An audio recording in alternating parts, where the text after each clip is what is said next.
ਅੱਜ ਆਪਾਂ ਜਿਹੜਾ ਆਨੰਦ ਸਾਹਿਬ ਰਾਮਕਲੀ ਰਾਗ ਦੇ ਵਿੱਚ ਤੀਸਰੀ ਪਾਤਸ਼ਾਹੀ ਨੇ 40 ਅੰਕ ਤੇ ਆ, ਉਹਦੇ ਚੋਂ ਹਾਂ 31ਵਾਂ ਲੈ ਰਹੇ ਜੀ।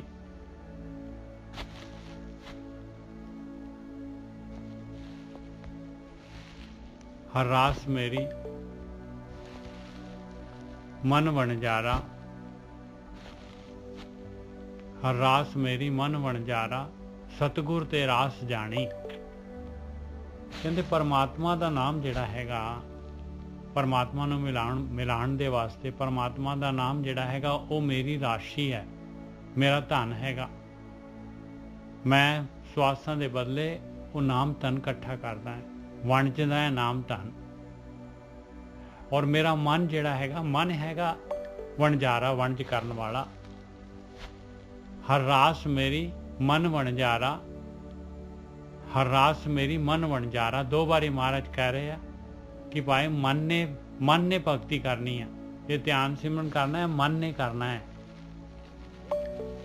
हर रास मेरी मन वणजारा, हर रास मेरी मन वणजारा, सतगुर ते रास जानी। ये रास कित्थों पता लगी, किवें पता लग्या ये धन दे बारे?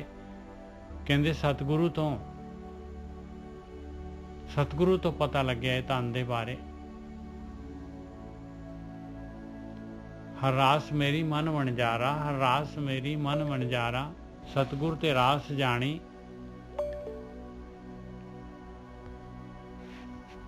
हर हर नित जपिहो जीहो, लाहा खटियो दिहाड़ी। की कहा सतगुरु ने, की कहा ब्रह्म ज्ञानिया ने? ब्रह्म ज्ञानी कहते हैं हर हर परमेश्वर का नाम नित जपियो, नित जपना है। ये कोई जिहड़ा हैगा इहदे विच नागा नहीं करना। हर हर नाम नित जपियो, लाहा खटियो दिहाड़ी। आही लाहा हैगा पाए, आही दिहाड़ी हैगी आ, इसे वास्ते आप आए हैं। मेरी आवाज आ रही है जी सारे नूं? हाँ जी हाँ जी आ रही है भाई साहब। ओके जी ओके। हर हर नित जपियो जी हो, जी लगा के जपना है, जियो जपना है, मन तो जपना है। हर हर नित जपियो जी हो, और नित जपना है। लाहा खटियो दिहाड़ी, तां दिहाड़ी बननी है, तां लाहा है। यही लाहा है, यही लाभ हैगा, यही मकसद हैगा जीवन का। ये धन तिन्हां मिलिया जिन हर आपे पाना। ये धन उन्होंने मिलता है पाए, क्योंकि देना मालक परमात्मा ने है। ये दाता मालक परमात्मा है, दिंदा गुरु दे द्वारा हैगा। दिंदा उन्होंने है जेड़े धन नूं चाहुंदे आ, जिहड़ा बिजनेस करना चाहुंदे आ। ये धन तिन्हां मिलिया जिन हर आपे पाना, जिन्हां ते मालक परमात्मा खुश हो गया। देना मालक ने, मालक तो चाहुंदा है कोई ले तो सही है धन, कोई इहदा व्यापारी मिले तो सही, इहदा जिहड़ा बिजनेस करने वाला मिले तो सही। कहे नानक हर रास मेरी मन हुआ वणजारा। महाराज कहते हैं मेरी तो रास, मेरा तो प्रयोजन जीवन का परमेश्वर का नाम धन खटना हैगा। और मेरा मन जिहड़ा हैगा ये वंज करने वाला है, मन ने वंज करना है नाम दा।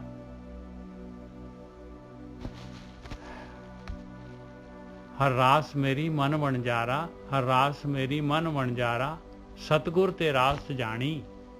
हाँ जी वीर जी।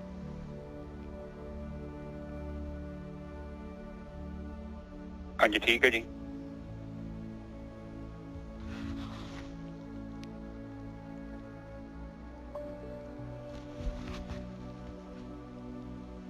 हर रास मेरी मन वणजारा, मन वणजारा। ये देखा जाए तो वो कहते हैं कि जिदा मतलब ये हार दा रास दा मतलब तो यही है कि परमात्मा दा नाम है जिहड़ा ओदी जिहड़ी आपां बंदगी करते हैं, वो रास है। जिदा रास नहीं होंदी छोटे मोटे व्यापारी को जाइए तो उन्होंने कहते भी तेरी कितनी रास है, वो कहता भी मेरे को 500 रुपए की मेरी पूंजी है, कोई कहता 10,000, कोई ਵੱਡੇ ਵਪਾਰੀਆਂ ਨੂੰ ਕੋ ਕਰੋੜਾਂ ਹੁੰਦੀ ਆ, ਕਈ ਖਰਬਾਂ ਹੋਂਦੀ। ਉਹ ਕਹਿੰਦੇ ਕਿ ਹਰ ਰਾਤ ਮੇਰੀ ਮਨ ਵੰਜਾਰਾ, ਉਹ ਮੇਰਾ ਜਿਹੜਾ ਰਾਸ ਆ, ਉਹ ਮੇਰਾ ਰੱਬ ਪਰਮਾਤਮਾ ਦਾ ਨਾਮ ਹੈ, ਉਹਦੀ ਬੰਦਗੀ ਹੈ। ਤੇ ਖਰੀਦਣ ਵਾਲਾ ਇਹ ਰਾਸ ਨੂੰ ਜਮਾ ਕਰਨ ਲਈ ਜਿਹੜਾ ਹੈਗਾ ਵਾ, ਉਹ ਹੈਗਾ ਮਨ ਵੰਜਾਰਾ ਹੈ। ਮਨ ਇਹਦਾ ਬਿਜ਼ਨਸ ਕਰਦਾ। ਜੇਕਰ ਮਨ ਹੀ ਨਹੀਂ ਕਰੂਗਾ ਨਾ, ਤੁਸੀਂ ਸਰੀਰਕ ਤੌਰ ਤੇ ਪਾਠ ਕਰਕੇ ਵੇਖ ਲਓ, ਸੇਵਾ ਕਰਕੇ ਵੇਖ ਲਓ, ਉਹ ਕਬੂਲ ਨਹੀਂ ਹੈਗੀ, ਉਹ ਰਾਸ ਨਹੀਂ ਮਿਲਦੀ। ਕਿਉਂਕਿ ਇਹ ਜਦ ਤੱਕ ਸਾਡਾ ਮਨ ਨਹੀਂ ਨਾ ਕੋਈ ਕੰਮ ਕਰਦਾ, ਉਹਨਾਂ ਚਿਰ ਤੱਕ ਉਹ ਅਸੀਂ ਯਥਾਰਥਕ ਤੌਰ ਦੇ ਉੱਤੇ ਮੌਜੂਦ ਨਹੀਂ ਹੁੰਦੇ। ਇਹ ਰਾਸ ਉਦੋਂ ਹੀ ਮਿਲਦੀ ਹੈ ਜਦੋਂ ਸਾਡਾ ਮਨ ਇਕਾਗਰ ਹੋ ਜਾਂਦਾ। ਤੇ ਇਸ ਕਰਕੇ ਇਹ ਰਾਸ ਉਹਨਾਂ ਚਿਰ ਸਾਨੂੰ ਪ੍ਰਾਪਤ ਨਹੀਂ ਹੁੰਦੀ। ਹਾਂਜੀ ਨਹੀਂ, ਹੋਰ ਇਹ ਰਾਸ ਪਤਾ ਲੱਗਦੀ ਆ, ਇਹ ਜਿਹੜਾ ਹੈਗਾ ਬਿਜ਼ਨਸ ਇਹਦਾ ਪਤਾ ਲੱਗਦਾ ਆ, ਇਹਦੀ ਇੰਪੋਰਟੈਂਸ ਪਤਾ ਲੱਗਦੀ ਆ, ਗੁਰੂ ਕੋਲੋਂ ਪਤਾ ਲੱਗਦੀ ਆ। ਸਤਿਗੁਰ ਤੇ ਰਾਸ ਜਾਣੀ, ਇਹ ਸਤਿਗੁਰੂ ਤੋਂ ਜਿਹੜਾ ਹੈਗਾ ਇਹਦੇ ਬਾਰੇ ਪਤਾ ਲੱਗਦਾ ਹੈ। ਔਰ ਕੀ ਰਾਸ ਆ, ਕਿਵੇਂ ਮਿਲਦੀ ਹੈ, ਕੀ ਕਰਨਾ ਹੈ? ਕਹਿੰਦੇ ਹਰ ਹਰ ਨਿਤ ਜਪਿਓ ਜੀਓ ਲਾਹਾ ਖਟਿਓ ਦਿਹਾੜੀ। ਕਹਿੰਦੇ ਨਿਤ ਕਰਨਾ ਹੈ, ਨਿਤ ਜਪਣਾ ਹੈ ਪਰਮੇਸ਼ਰ ਨੂੰ, ਔਰ ਜੀ ਲਗਾ ਕੇ ਮਨ ਤੋਂ ਜਪਣਾ ਹੈ। ਇਹੀ ਲਾਭ ਹੈਗਾ, ਇਹੀ ਦਿਹਾੜੀ ਹੈਗੀ ਭਾਈ, ਇਹੀ ਕੰਮ ਕਰਨ ਵਾਲਾ ਹੈਗਾ। ਹਾਂਜੀ ਵੀਰ,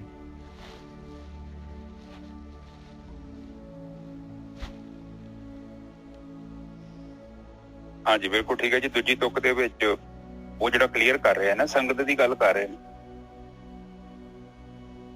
ਹੁਣ ਜਿਸ ਤਰ੍ਹਾਂ ਕਈ ਫੈਸਲੇ ਤੁਸੀਂ ਦੇਖੇ ਹੋਣਗੇ ਨਾ, ਕਈ ਫੈਸਲੇ ਆਪਾਂ ਘਰਾਂ 'ਚ ਹੀ ਰਫੂ ਦਫੂ ਕਰ ਲੈਂਦੇ ਹਾਂ, ਔਰ ਕਈ ਮਸਲੇ ਏਦਾਂ ਦੇ ਹੁੰਦੇ ਆ, ਉਹ ਮਸਲਿਆਂ ਨੂੰ ਸਾਨੂੰ ਹਾਈ ਕੋਰਟ ਜਾਣਾ, ਪੁਲਿਸ ਕੋਲ ਜਾਣਾ ਪੈਂਦਾ, ਪੁਲਿਸ ਕੋਲ ਵੀ ਨਹੀਂ ਮਸਲੇ ਦਾ ਹੱਲ ਹੁੰਦਾ, ਫਿਰ ਹਾਈ ਕੋਰਟ ਤੋਂ ਬਾਅਦ ਫਿਰ ਸੁਪਰੀਮ ਕੋਰਟ, ਏਦਾਂ ਕੋਰਟਾਂ ਚੱਲਦੀਆਂ।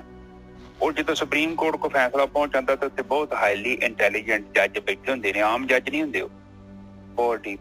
ਕਿਉਂਕਿ ਖਾਸ ਕਰਕੇ ਰਿਲੀਜੀਅਸ ਮਸਲੇ, ਜਿਹੜੇ ਮਸਲਿਆਂ ਦੇ ਨਾਲ ਲੋਕਾਂ ਦੀ ਭਾਵਨਾ ਜੁੜੀ ਹੋਵੇ, ਉਹਨੂੰ ਕਿੱਦਾਂ ਸੋਲਵ ਕਰਨਾ ਹੈ, ਉਹ ਫਿਰ ਸੁਪਰੀਮ ਕੋਰਟ ਤੇ ਜਾਣਾ, ਸਟੇਟ ਦੇ ਮਸਲੇ। ਇਸੇ ਹੀ ਤਰ੍ਹਾਂ ਦੇਖੋ ਅਧਿਆਤਮਿਕ ਹੁੰਦਾ ਨਾ, ਅਧਿਆਤਮਿਕ ਦੇ ਵਿੱਚ ਵੀ ਬੜੀ ਕਿਸਮ ਦੇ ਲੋਕ ਤੁਹਾਨੂੰ ਮਿਲਣਗੇ। ਜ਼ਿਆਦਾਤਰ ਉਹ ਲੋਕ ਵੀ ਇੱਥੇ ਹੈਗੇ ਨੇ ਜਿਹੜੇ ਬੰਦੇ ਇਸ ਚੀਜ਼ ਨੂੰ ਸਮਝਦੇ ਨਹੀਂ, ਨਾ ਉਹਨਾਂ ਦਾ ਕੋਈ ਨਿੱਜੀ ਅਨੁਭਵ ਹੁੰਦਾ, ਪਰ ਉਹ ਪੜ੍ਹ ਕੇ ਕਿਤਾਬਾਂ ਜਦੋਂ ਸੁਣਾਉਂਦੇ ਆ, ਉਸ ਕਰਕੇ ਫਿਰ ਅਗਿਆਨ ਫੈਲਦਾ, ਅਗਿਆਨ ਵੱਧਦਾ। ਅੱਜ ਆਪ ਜੀ ਜਸਟ ਆਪਣੇ ਲਾਗੇ ਬੰਨੇ ਨਜ਼ਰ ਮਾਰੋ, ਇੱਕ ਚੀਜ਼ ਨੂੰ ਜਸਟ ਆਪਣੇ ਵੈਰੀਫਾਈ ਕਰਨਾ। ਤੁਸੀਂ ਸਿਆਣੇ ਬਹਿਣੇ ਜੋ, ਤੁਸੀਂ ਕਿਹੜੇ ਬੱਚੇ ਹੈਗੇ ਜੋ ਮੇਰੀ ਗੱਲ ਤੇ ਵਿਸ਼ਵਾਸ ਹੀ ਨਹੀਂ ਕਰਨਾ। ਆਪ ਦੇਖੋ, ਜੇ ਕੋਈ ਬੰਦਾ 7-8 ਘੰਟੇ ਪਾਠ ਪੜ੍ਹਦਾ ਹੈ, ਜਾਂ ਉਹ ਧਾਰਮਿਕ ਸਥਾਨ ਤੇ ਜਾਂਦਾ ਹੈ, ਜਾਂ ਜਿੱਥੇ ਮਰਜ਼ੀ ਜਾਂਦਾ ਹੈ, ਉਹਦਾ ਕੀ ਜੀਵਨ ਉੱਚਾ ਹੋਇਆ? ਕੁਛ ਵੀ। ਤੁਹਾਡੇ ਪਰਿਵਾਰ ਤੋਂ ਕੋਈ ਜੀ ਹੋਊਗਾ, ਤੁਸੀਂ ਨੂੰ ਦੇਖੋ ਉਹਦੇ ਨਾਲ ਕੀ, ਦੇਖੋ ਉਸ ਬੰਦੇ ਜੇ ਤੇ ਤੁਹਾਡੇ ਚ ਕੋਈ ਅੰਤਰ ਹੈਗਾ ਜਾਂ ਸਧਾਰਨ ਬੰਦੇ ਦੇ ਵਿੱਚ ਕੋਈ ਅੰਤਰ ਤੁਹਾਨੂੰ ਨਜ਼ਰ ਆਉਂਦਾ? ਉਹਦਾ ਜੀਵਨ ਉੱਚਾ ਹੋਣਾ ਚਾਹੀਦਾ ਸੀ। ਉਹ ਵੀ ਤਾਂ ਉਹ ਕੁਝ ਕਰਨ ਤੇ ਜਿਹੜਾ ਆਮ ਬੰਦਾ ਜਿਹੜਾ ਜਾਂਦਾ ਨਹੀਂ, ਸਗੋਂ ਤੋਂ ਵੱਧ ਕਰਦਾ। ਕਿਉਂ? ਉਹਦਾ ਕਾਰਨ ਕੀ ਹੈ ਕਿ ਕਾਫੀ ਗਲਤ ਲੋਕ ਜਿਹੜਾ ਨਾ ਧਰਮ ਦੇ ਵਿੱਚ ਪ੍ਰਚਾਰ ਕਰ ਰਹੇ, ਔਰ ਹੁਣ ਉਹ ਕਹਿੰਦੇ ਨੇ ਕਿ 100 ਸਿਆਣੇ ਦੀ ਇੱਕੋ ਮੱਤ ਤੇ ਮੂਰਖਾਂ ਦੀ ਵੱਖੋ ਵੱਖ। ਜਦੋਂ ਕਹਿੰਦੇ 100 ਸਿਆਣੇ ਹੋਣ ਨਾ, ਉਹਨਾਂ ਦੀ ਇੱਕੋ ਮੱਤ ਹੁੰਦੀ ਆ। ਗੁਰੂ ਗ੍ਰੰਥ ਸਾਹਿਬ ਦੇ ਵਿੱਚ ਜਿਹੜੀ ਵੇਲੋ ਸਿਆਣੇ ਨੇ ਸਾਰਿਆਂ ਦੀ, ਉਹਨਾਂ ਦੀ ਗੱਲ ਇੱਕ ਦੂਜੇ ਨੂੰ ਗੱਲ ਨੂੰ ਕੱਟਦੇ ਥੋੜੀ ਨੇ ਜੀ ਸਾਹਿਬ, ਬਿਲਕੁਲ ਨਹੀਂ। ਕਿਉਂ ਨੀ ਕੱਟਣਗੇ? ਕਿਉਂਕਿ ਸਿਆਣੇ ਹੈਗੇ ਆ। ਤੇ ਮੂਰਖ ਤਾਂ ਆਪਣੇ ਲਾਗੇ ਬੰਨੇ ਵੇਖ ਲਓ, ਕੋਈ ਕਹਿੰਦਾ ਪਿੱਪਲ ਲੈ ਆਓ, ਉਹਦੇ ਪੱਤੇ 2-3 ਤੋੜ ਲਓ, ਵਿੱਚ ਆਹ ਪਾ ਲਓ ਤੇ ਘੋਲ ਇਹਦਾ ਬਣਾ ਕੇ, ਪਾਣੀ ਬਣਾ ਕੇ, ਇਹਦਾ ਕਾੜਾ ਬਣਾ ਕੇ ਪੀ ਲਓ। ਉਹ ਕਹਿਣ ਤੋਂ ਭਾਵ ਇਹ ਆ ਕਿ ਜ਼ਿਆਦਾ ਲੋਕ ਜਿਹੜੇ ਨਾ ਬਸ ਅੰਦਾਜ਼ੇ ਇਹਨਾਂ ਦੀ ਗੱਲਾਂ ਲਾਈ ਜਾਂਦੇ ਨੇ। ਅਧਿਆਤਮਿਕ ਵੀ ਇੱਕ ਬੜੀ ਵੱਡੀ ਗੱਲ ਹੈ। ਇੱਥੇ ਬੰਦਾ ਉਹ ਚਾਹੀਦਾ ਅਨੁਭਵੀ ਬੰਦਾ, ਜਿਹੜਾ ਇਸ ਵਿਸ਼ੇ ਨੂੰ ਸਮਝਦਾ ਹੋਵੇ। ਕਿਉਂਕਿ ਕੁਦਰਤ ਨੇ ਕੋਈ ਵੀ ਚੀਜ਼ ਬਣਾਈ ਆ ਨਾ, ਉਹਦੇ ਪਿੱਛੇ ਬੜੇ ਰਾਜ ਛੁਪਾਏ ਹੋਏ ਨੇ। ਕੁਦਰਤ ਹੈ ਹੀ ਰਿਹਾ, ਕੁਦਰਤ ਰਿਹਾ। ਜਦੋਂ ਆਪਾਂ ਸਸਤਾ ਗਿਆਨ ਲੱਭਦੇ ਹਾਂ, ਹਲਕਾ ਗਿਆਨ ਲੱਭਦੇ ਹਾਂ, ਤੇ ਉਹ ਤੇ ਫਿਰ ਆਪਾਂ ਲੋਕਾਂ ਕੋਲ ਜਾਂਦੇ ਹਾਂ। ਜੇ ਆਪਾਂ ਜਿਹੜਾ ਵਧੀਆ ਗਿਆਨ ਪ੍ਰਾਪਤ ਕਰਨਾ ਹੈ ਨਾ, ਇਹਦੇ ਲਈ ਤੁਹਾਨੂੰ ਖੁਦ ਹੀ ਲੈਬ ਬਣਨਾ ਪੈਣਾ। ਉਹ ਐਕਸਪੈਰੀਮੈਂਟ ਹੈ ਨਾ, ਆਪਣੇ ਤੇ ਕਰਨੇ ਪੈਣੇ ਆ। ਉਹਨਾਂ ਚਿਰ ਤੱਕ ਤੁਹਾਨੂੰ ਪਤਾ ਨਹੀਂ ਲੱਗਣਾ। ਹੁਣ ਇੱਕ ਬੰਦਾ ਮੇਰੇ ਲਾਗੇ ਆ, ਕੋਈ ਕੰਮ ਕਰ ਰਿਹਾ, ਗੁਰੂ ਗ੍ਰੰਥ ਸਾਹਿਬ ਜੀ ਦੇ ਵਿੱਚ ਸਾਨੂੰ ਪਤਾ ਕੀ ਸੇਧ ਮਿਲਦੀ, ਕੋਈ ਸੇਧ ਮਿਲਦੀ। ਉਹ ਕਹਿੰਦੇ ਕਿ ਤੁਹਾਨੂੰ ਖੁਦ ਕਰਨਾ ਪਊਗਾ, ਕਿਸੇ ਦੇ ਕੀਤਿਆਂ ਕੁਛ ਨਹੀਂ ਹੋਣਾ। ਅੱਜ ਤੱਕ ਜੋ ਆਪਾਂ ਬਾਣੀ ਪੜ੍ਹ ਰਹੇ ਨਾ, ਉਹ ਖੁਦ ਕਹਿੰਦੇ ਤੁਹਾਨੂੰ ਐਕਸਪੈਰੀਮੈਂਟ ਖੁਦ ਕਰਨੇ ਪੈਣੇ ਆ, ਤੁਹਾਨੂੰ ਖੁਦ ਬੰਦਗੀ ਕਰਨੀ ਪੈਣੀ ਆ, ਖੁਦ ਨਾਮ ਜਪਣਾ ਪੈਣਾ ਹੈ, ਖੁਦ ਚੱਲਣਾ ਪੈਣਾ ਹੈ। ਕਿੱਥੇ ਵੀ ਨਹੀਂ ਕਿਹਾ ਕਿ ਤੂੰ ਫਲਾਣੇ ਬੰਦੇ ਕੋਲ ਪਹੁੰਚ ਜਾ ਤੇ ਤੇਰੀ ਉਹ ਪ੍ਰਮਾਤਮਾ ਦੇ ਨਾਲ ਮਿਲਣ ਕਰਾ ਦੂ। ਇਹ ਬਾਣੀ ਦੇ ਵਿੱਚ ਖਾਸ ਕਰਕੇ ਸਾਨੂੰ ਸਮਝਾਇਆ ਗਿਆ ਹੈ। ਬਾਣੀ ਵਿੱਚ ਇੱਕ ਵੀ ਤੁਕ ਨਹੀਂ ਲਿਖੀ ਹੋਈ ਕਿ ਤੁਸੀਂ ਗ੍ਰੰਥ ਸਾਹਿਬ ਦੇ ਪਾਠ ਕਰਨੇ ਨੇ, ਬਾਰ-ਬਾਰ ਪੜ੍ਹਨਾ ਹੈ ਔਰ ਤੁਹਾਡਾ ਕੰਮ ਰੋਕ ਆ ਜਾਏਗਾ। ਇੱਕ ਵੀ ਲਾਈਨ ਨਹੀਂ ਹੈਗੀ, ਕਿੱਥੇ ਵੀ ਲਿਖੀ ਹੋਈ ਲਾਈਨ ਦੱਸੋ। ਜਿੱਥੇ ਵੀ ਗੱਲ ਹੋਈ ਹੈ ਬੰਦਗੀ ਦੀ ਗੱਲ ਹੋਈ ਹੈ, ਬੰਦਗੀ ਦੀ ਗੱਲ, ਭਗਤੀ ਦੀ ਗੱਲ ਹੋਈ ਹੈ। ਪਰ ਆਪਣੇ ਵੇਖ ਲਓ, ਆਪਾਂ ਸਾਰੇ ਲੋਕਾਂ ਨੂੰ ਵਹਿਮ ਪਾ ਦਿੱਤਾ ਵਾ ਕਿ ਭਾਈ ਜੀ 5 ਬਾਣੀਆਂ ਦੇ ਪਾਠ ਪੜ੍ਹੀ ਜਾਓ, ਆਹ ਪੜ੍ਹ ਲਓ, ਆਹ ਪੜ੍ਹ ਲਓ। ਉਹ ਤੇਰੇ ਕਰਦੇ ਤੇ ਪਏ ਆ, ਮੈਂ ਨਹੀਂ ਕਿਹਾ। ਹੁਣ ਇੱਕ ਬੱਚਾ 25-30 ਸਾਲ ਤੋਂ ਕੰਮ ਕਰ ਰਿਹਾ, ਉਹੀ ਉਹਨੂੰ ਛੱਡ ਲਈ ਕਹੋਗੇ ਵੀ ਇਹ ਛੱਡ ਦੇ, ਉਹ ਛੱਡਦਾ ਅਗਲਾ? ਉਹ ਕਹਿੰਦਾ 30 ਸਾਲ ਤੋਂ ਮੈਂ ਇਹ ਕੰਮ ਕਰ ਰਿਹਾ, ਉਹਦਾ ਮਾਈਂਡ ਸੈੱਟ ਹੋ ਗਿਆ। ਹੁਣ ਉਹ ਨਹੀਂ ਵੀ ਕਰਦਾ ਤੇ ਮਨ 'ਚ ਡਰ ਲੱਗਿਆ ਰਹਿੰਦਾ ਕਿ ਮੈਂ ਨਹੀਂ ਕੀਤਾ। ਉਹਨੂੰ ਦਿਨ ਚੰਗਾ ਨਹੀਂ ਲੱਗਣਾ, ਉਹਨੇ ਜੇ ਲੱਗਣਾ ਜਿੱਦਾਂ ਮੇਰੀ ਜਿਹੜੀ ਨਾ ਉਹ ਰਹਿਤ ਮਰਿਆਦਾ ਟੁੱਟ ਗਈ। ਜਦ ਕਿ ਬੰਦਗੀ ਤੇ ਜਿਹੜੀ ਹੁੰਦੀ ਉਹ ਤੇ ਕਹਿੰਦੇ ਆ ਕਿ ਤੇਰੀ ਸੁਰਤੀ ਜਿਹੜੀ 8 ਪੈਰ ਪ੍ਰਮਾਤਮਾ ਦੇ ਵਿੱਚ ਲੱਗੀ ਰਹੇ। ਤੋ ਇਹ ਬਾਣੀ ਆਪਾਂ ਨੂੰ ਇਹ ਸਮਝਾਉਂਦੀ ਆ ਕਿ ਗਿਆਨ ਜਿਹੜਾ ਨਾ ਉਹ ਸਾਡਾ ਆਪਣਾ ਚਾਹੀਦਾ, ਨਿੱਜੀ ਅਨੁਭਵ, ਔਰ ਉਹ ਸਾਈਂ ਉਹਨੂੰ ਖੁਦ ਜਾਣਿਆ ਹੋਵੇ। ਹਾਂਜੀ ਨੇ ਜੈਸਾ ਅੱਗੇ ਤੋਂ ਬੋਲੇ। ਦੇਖੋ, ਪਹਿਲੀ ਪਾਤਸ਼ਾਹੀ ਜਿਹੜੀ ਹੈਗੀ ਆ, ਗੁਰੂ ਨਾਨਕ ਦੇਵ ਜੀ ਕਹਿੰਦੇ ਆ ਇੱਕ ਜਗ੍ਹਾ ਤੇ ਉੱਤੇ, ਪਾਠ ਪੜ੍ਹੈ ਲੈ ਲੋਕ ਸੁਣਾਵੈ, ਪਾਠ ਪੜ੍ਹੈ ਲੈ ਲੋਕ ਸੁਣਾਵੈ, ਤੀਰਥ ਭਰਮ ਸੈ ਬਿਆਦ ਨਾ ਜਾਵੈ। ਦੇਖੋ, ਇੱਥੋਂ ਸ਼ੁਰੂ ਹੁੰਦਾ ਹੈ, ਹਠ ਹੰਕਾਰ ਕਰੈ ਨਹੀਂ ਪਾਵੈ, ਪਾਠ ਪੜ੍ਹੈ ਲੈ ਲੋਕ ਸੁਣਾਵੈ, ਤੀਰਥ ਭਰਮ ਸੈ ਬਿਆਦ ਨਾ ਜਾਵੈ, ਨਾਮ ਬਿਨਾ ਕੈਸੇ ਸੁਖ ਪਾਵੈ। ਪਹਿਲੀ ਪਾਤਸ਼ਾਹੀ ਆ, ਦੇਖ ਲਓ ਪਾਠ ਦੇ ਬਾਰੇ। ਔਰ ਪੰਜਵੀਂ ਪਾਤਸ਼ਾਹੀ ਕਹਿੰਦੀ ਹੈ, ਪਾਠ ਪੜਿਓ ਔਰ ਵੇਦ ਵਿਚਾਰਿਓ, ਨਿਵਲ ਭਯੰਗਮ ਸਾਧੇ, ਪੰਚ ਜਨਾ ਸਿਓ ਸੰਗ ਨਾ ਛੁਟਕਿਓ, ਅਧਿਕ ਅਹੰਗ ਬੁੱਧ ਬਾਧੇ, ਪਿਆਰੇ ਇਨ ਬਿਦ ਮਿਲਨ ਨਾ ਜਾਈ, ਮੈਂ ਕੀਏ ਕਰਮ ਅਨੇਕਾ, ਹਾਰ ਪਰਿਓ ਸੁਆਮੀ ਕੇ ਦੁਆਰੇ, ਦੀਜੇ ਬੁੱਧ ਵਿਵੇਕਾ ਰਹਾਓ। ਇਹ ਜੇ ਪੰਜਵੀਂ ਪਾਤਸ਼ਾਹੀ ਕਹਿ ਰਹੀ ਹੈ ਪਾਠ ਦੇ ਬਾਰੇ। ਪਹਿਲੀ ਪਾਤਸ਼ਾਹੀ ਜਿਹੜੀ ਜਿੱਥੋਂ ਧਰਮ ਸ਼ੁਰੂ ਹੋਇਆ ਹੈ, ਦੇਖ ਲਓ, ਉਹ ਰਾਮਕਲੀ ਰਾਗ ਦੇ ਵਿੱਚ, ਰਾਮਕਲੀ ਆਪਾਂ ਰਾਗ ਲੈ ਰਹੇ ਹਾਂ, ਰਾਮਕਲੀ ਰਾਗ ਦੇ ਵਿੱਚ ਹੀ ਜਿਹੜੇ ਹੈਗੇ ਆ ਇਹ 905 906 ਅੰਗ ਦੇ ਉੱਤੇ ਕਹਿ ਰਹੇ ਆ ਮਹਾਰਾਜ ਪਹਿਲੀ ਪਾਤਸ਼ਾਹੀ। ਇਸ ਕਰਕੇ ਜਿਹੜਾ ਹੈਗਾ ਪਾਠ ਦਾ ਤਾਂ ਬਿਲਕੁਲ ਪਾਠ ਜਿਹੜਾ ਹੈਗਾ ਕਰਨਾ ਹੈ ਆਪਾਂ ਨੇ, ਇਹ ਨਹੀਂ ਹੈ ਪਾਠ ਨਹੀਂ ਕਰਨਾ। ਪਾਠ ਕਰਨਾ ਹੈ, ਇਸ ਕਾਹਦੇ ਵਾਸਤੇ ਕਰਨਾ ਹੈ? ਪਾਠ ਕਰਨਾ ਹੈ ਆਪਾਂ ਨੇ ਗਿਆਨ ਲੈਣ ਵਾਸਤੇ ਕਰਨਾ ਹੈ। ਬਈ ਮੈਂ ਜਿਹੜਾ ਕੰਮ ਕਰਨਾ ਹੈ ਧਿਆਨ ਸਿਮਰਨ, ਇਹਦਾ ਕਿਸ ਤਰ੍ਹਾਂ ਕਰਨਾ ਹੈ, ਇਹਨੂੰ ਕਿਸ ਤਰੀਕੇ ਦੇ ਨਾਲ ਕਰਨਾ ਹੈ, ਕਿਵੇਂ ਮੇਰੇ ਵਿਚਾਰ ਬੰਦ ਹੋਣਗੇ, ਕਿਵੇਂ ਮੈਂ ਜਿਹੜਾ ਹੈਗਾ ਅੱਗੇ ਵਧੂੰਗਾ, ਇਹਦੇ ਵਾਸਤੇ ਆਪਾਂ ਨੇ ਪਾਠ ਕਰਨਾ ਹੈ। ਕਿਉਂਕਿ ਪਾਠ ਜਿਹੜਾ, ਪਾਠ ਕੀ ਹੈ? ਪਾਠ ਤਾਂ ਆਪਣਾ ਗੁਰੂ ਹੈਗਾ, ਉਹ ਬ੍ਰਹਮ ਗਿਆਨ ਹੈਗਾ, ਉਹਦੇ ਦੁਆਰਾ ਤਾਂ ਸਾਰਾ ਗੱਲ, ਉਹਦੀ ਲੋ ਲੈਣੀ ਆ, ਉਹਦੀ ਲੋ ਦੇ ਹੇਠ ਯਾਤਰਾ ਕਰਨੀ ਹੈ। ਉਹ GPS ਹੈਗਾ, ਉਹਨੇ ਸੇਧ ਦੇਣੀ ਆ ਆਪਾਂ ਨੂੰ। ਤੇ ਇਸ ਤਰ੍ਹਾਂ ਹੈਗਾ ਭਾਈ ਪਾਠ ਦੇ ਬਾਰੇ। ਕਬੀਰ ਜੀ, ਹਾਂਜੀ ਹਾਂਜੀ, ਕਬੀਰ ਜੀ ਕਹਿ ਰਹੇ ਇੱਕ ਜਗ੍ਹਾ, ਕਬੀਰ ਮੈਂ ਜਾਣਿਓ ਪੜਵੋ ਭਲੋ, ਪੜਵੇ ਸਿਉ ਭਲੋ ਜੋ, ਭਗਤ ਨਾ ਸਾਧੂ ਰਾਮ ਕੀ ਭਾਵੇਂ ਨਿੰਦੋ ਲੋਕ। ਕਹਿੰਦਾ ਮੈਂ ਤਾਂ ਜਾਣਿਆ ਸੀ ਕਿ ਕਾਂਸੀ ਦੇ ਜਿਹੜੇ ਉੱਚੀਆਂ ਜਾਤਾਂ ਵਾਲੇ ਪੜ੍ਹਦੇ ਆ ਵੀ ਉਹ ਠੀਕ ਆ, ਮੈਂ ਵੀ ਪੜ੍ਹਨ ਲੱਗ ਗਿਆ। ਪਰ ਉਹਨੂੰ ਦੇਖਿਆ ਕਿ ਉਹ ਤਾਂ ਪੜ੍ਹ ਕੇ ਨਿਰਾ ਬਾਦ ਹੀ ਕਰਦੇ ਹੈਗੇ ਆ, ਕਿ ਮੈਨੂੰ ਯਕੀਨ ਆ ਗਿਆ ਕਿ ਪੜ੍ਹਨ ਨਾਲ ਕੁਛ ਨਹੀਂ ਬਣਨਾ, ਪ੍ਰਭੂ ਦੇ ਚਰਨਾਂ ਵਿੱਚ ਹੀ ਜੁੜਨਾ ਚਾਹੀਦਾ। ਇਸ ਕਰਕੇ ਮੈਂ ਤਾਂ, ਤੁਸੀਂ ਮੈਨੂੰ ਨਿੰਦੋ ਚਾਹੇ ਨਾ ਨਿੰਦੋ, ਮੈਂ ਤਾਂ ਉਹਦੀ ਭਗਤੀ ਕਰੂੰਗਾ। ਬਸ ਬਹੁਤ ਵਧੀਆ ਜੀ, ਬਹੁਤ ਵਧੀਆ। ਇਸ ਕਰਕੇ ਹੁਣ ਜਿਹੜਾ ਹੈਗਾ ਮਹਾਰਾਜ ਕਹਿੰਦੇ ਆ ਭਾਈ ਕਿ ਹਰ ਰਾਸ ਮੇਰੀ ਮਨ ਵਣਜਾਰਾ, ਹਰ ਰਾਸ ਮੇਰੀ ਮਨ ਵਣਜਾਰਾ, ਸਤਿਗੁਰ ਤੇ ਰਾਸ ਜਾਣੀ, ਹਰ ਹਰ ਨਿਤ ਜਪਿਓ ਜੀਹੋ, ਲਾਹਾ ਖਟਿਓ ਦਿਹਾੜੀ, ਇਹ ਧਨ ਤਿਨਾ ਮਿਲਿਆ ਜਿਨ ਹਰ ਆਪੇ ਪਾਣਾ, ਕਹੈ ਨਾਨਕ ਹਰ ਰਾਸ ਮੇਰੀ ਮਨ ਹੋਆ ਵਣਜਾਰਾ। ਇਹ ਧਨ ਉਹਨਾਂ ਨੂੰ ਮਿਲਦਾ ਹੈ ਭਾਈ ਜਿਨ੍ਹਾਂ ਨੂੰ ਮਾਲਕ ਦਾ ਪਾਣਾ ਹੁੰਦਾ ਹੈ, ਜਿਨ੍ਹਾਂ ਨੂੰ ਮਾਲਕ ਦੇਣਾ ਚਾਹੁੰਦਾ ਹੈ। ਔਰ ਮਾਲਕ ਜਿਹੜਾ ਹੈਗਾ, ਇਹ ਜਿਹੜਾ ਹੈਗਾ ਇਹ ਹੈਪੀਜ਼ਡਲੀ ਨਹੀਂ ਦਿੰਦਾ ਮਾਲਕ ਪਰਮਾਤਮਾ। ਮਾਲਕ ਜਿਹੜਾ ਹੈਗਾ, ਜਿਹੜਾ ਮੰਗਦਾ ਹੈ, ਜਿਹਦੀ ਜੈਨੂਇਨ ਡਿਮਾਂਡ ਹੁੰਦੀ ਹੈ, ਜਿਹੜਾ ਚਾਹੁੰਦਾ ਹੈ, ਉਹਨੂੰ ਮਾਲਕ ਪਰਮਾਤਮਾ ਇਹ ਤਨ ਦੇ ਦਿੰਦਾ ਹੈ। ਇਹ ਤਨ ਤੇ ਨਾ ਮਿਲਿਆ ਜਿਨ ਹਰ ਆਪੇ ਭਾਣਾ, ਕਹੇ ਨਾਨਕ ਹਰ ਰਾਸ ਮੇਰੀ ਮਨ ਹੋਆ ਵਣਜਾਰਾ। ਕਹਿੰਦੇ ਮੇਰੀ ਤਰਾਸ ਜਿਹੜੀ ਹੈਗੀ ਪਰਮੇਸ਼ਰ ਦਾ ਨਾਮ ਹੈਗਾ, ਔਰ ਮੇਰਾ ਮਨ ਜਿਹੜਾ ਹੈਗਾ ਇਸ ਰਾਸ਼ੀ ਨੂੰ ਖੱਟੀ ਕਰਦਾ ਹੈ, ਵੰਜਦਾ ਹੈ। ਹਾਂਜੀ ਵੀਰ ਜੀ। ਹਾਂਜੀ ਠੀਕ ਹੈ ਜੀ, ਥੋੜਾ ਪੁਆਇੰਟ ਕਲੀਅਰ ਹੋ ਗਿਆ ਸਾਧ ਸੰਗਤ ਜੀ। ਬਾਣੀ ਨੂੰ ਉਹਦੇ ਰੂਪ 'ਚ ਸਮਝਾਂਗੇ ਤੇ ਜ਼ਿਆਦਾ ਸਹੀ ਲੱਗ ਰਹੇਗਾ। ਕਹਿੰਦੇ ਹਰ ਰਾਸ ਮੇਰੀ ਮਨ ਵੰਜਾਰਾ, ਜਿਹੜੀ ਪ੍ਰਮਾਤਮਾ ਦਾ ਨਾਮ ਹੈ, ਧਿਆਨ ਹੈ, ਸਿਮਰਨ ਹੈ, ਬੰਦਗੀ ਹੈ, ਕੁਛ ਵੀ ਕਹਿ ਲਓ, ਉਹ ਰਾਸ ਹੈ ਮੇਰੀ। ਤੇ ਮੇਰਾ ਉਹ ਬਿਜ਼ਨਸ ਕਰਨ ਵਾਲਾ ਜਿਹੜਾ ਹੈਗਾ ਉਹ ਹੈਗਾ ਮੇਰਾ ਮਨ। ਜਦ ਤੱਕ ਮਨ ਨਹੀਂ ਕਰੂਗਾ ਤੇ ਉਹ ਬਿਜ਼ਨਸ ਹੋਣਾ ਨਹੀਂ। ਕਹਿੰਦੇ ਹਰ ਰਾਸ ਮੇਰੀ ਮਨ ਵੰਜਾਰਾ, ਸਤਿਗੁਰ ਤੇ ਰਾਸ ਜਾਣੀ। ਉਹ ਰਾਸ ਕੀ ਹੈ? ਉਹ ਵਿਧੀ ਤੁਹਾਨੂੰ ਪਤਾ ਹੀ ਹੈ, ਨਾਮ ਕਿੱਦਾਂ ਕਰਨਾ ਹੈ। ਵੈਸੇ ਵੀ 15-20 ਦਿਨ 'ਚ ਬੰਦੇ ਦੀ ਸੋਹਣੀ ਅਵਸਥਾ ਬਣ ਜਾਂਦੀ ਹੈ। ਉਸੇ ਅਵਸਥਾ ਨੂੰ ਹੀ ਦੱਸਿਆ ਗਿਆ ਹੈ। ਉਹ ਰਾਸ ਜਾਣੀ, ਉਹ ਸੰਗਤ 'ਚ ਆ ਕੇ ਪਤਾ ਲੱਗਦਾ ਕਿ ਉਹ ਕਿਹੜੀ ਰਾਸ ਆ, ਕਿਹੜਾ ਬਿਜ਼ਨਸ ਆ। ਉਹ ਕਿ ਸਧਾਰਨ ਤੌਰ ਤੇ ਜਿਹਨੂੰ ਆਪਾਂ ਨਾਮ ਕਹਿੰਦੇ ਆ ਨਾ, ਉਹ ਕਿਹਾ ਵਾ, ਕਬੀਰ ਜੀ ਨੇ ਵੀ ਕਿਹਾ, ਵੈਸੇ ਵੀ ਆਮ ਹੀ ਮਨਾ ਕੀਤਾ, ਆਰਾਮ ਆਰਾਮ ਕਰਤਾ ਸਭ ਜੱਗ ਫਿਰੇ, ਆਰਾਮ ਨਾ ਪਾਇਆ ਜਾਏ। ਸਾਰਾ ਜੱਗ ਕਰਦਾ। ਤੁਸੀਂ ਘਰੋਂ ਬਾਹਰ ਨਿਕਲੋਗੇ ਨਾ, ਤੁਹਾਡੀ ਗਲੀ 'ਚ 2-4 ਮੰਦਿਰ ਹੋਣੇ ਆ, ਗੁਰਦੁਆਰੇ ਹੋਣੇ ਆ, ਤੀਰਥ ਸਥਾਨ, ਚਰਚ ਚੁਰਚ, ਦੁਨੀਆ ਭਰ ਦੇ ਧਾਰਮਿਕ ਸਥਾਨ। ਪਰ ਉਹ ਕਹਿੰਦੇ ਕਿ ਰਾਮ ਰਾਮ ਕਰਤਾ ਜੱਗ ਫਿਰੇ, ਸਭ ਜੱਗ ਸਾਰੇ ਨੂੰ ਲਵੇਟ ਦੇਵੇ। ਹਾਂ, ਰਾਮ ਰਾਮ ਕਰਤਾ ਸਭ ਜੱਗ ਫਿਰੇ। ਹਾਂ, ਸਾਰਾ ਜੱਗ ਕਹਿੰਦੇ ਰਾਮ ਨਾ ਪਾਇਆ ਜਾਏ। ਇਹਦਾ ਮਤਲਬ ਕਿ ਉਹਨਾਂ ਨੂੰ ਕੁਛ ਪਤਾ ਲੱਗ ਗਿਆ ਸੀ।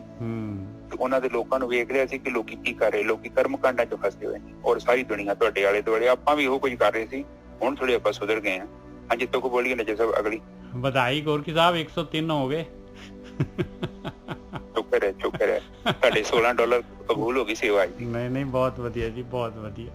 ਵਧਾਈ ਨਿੱਜੇ ਸਾਹਿਬ ਨੂੰ, ਨਾਲੇ ਉਹਦੇ ਬੇਟੇ ਨੂੰ ਜਿਹਨੇ ਇਹ ਕੰਮ ਕੀਤਾ। ਨਹੀਂ ਕੋਈ ਨਹੀਂ।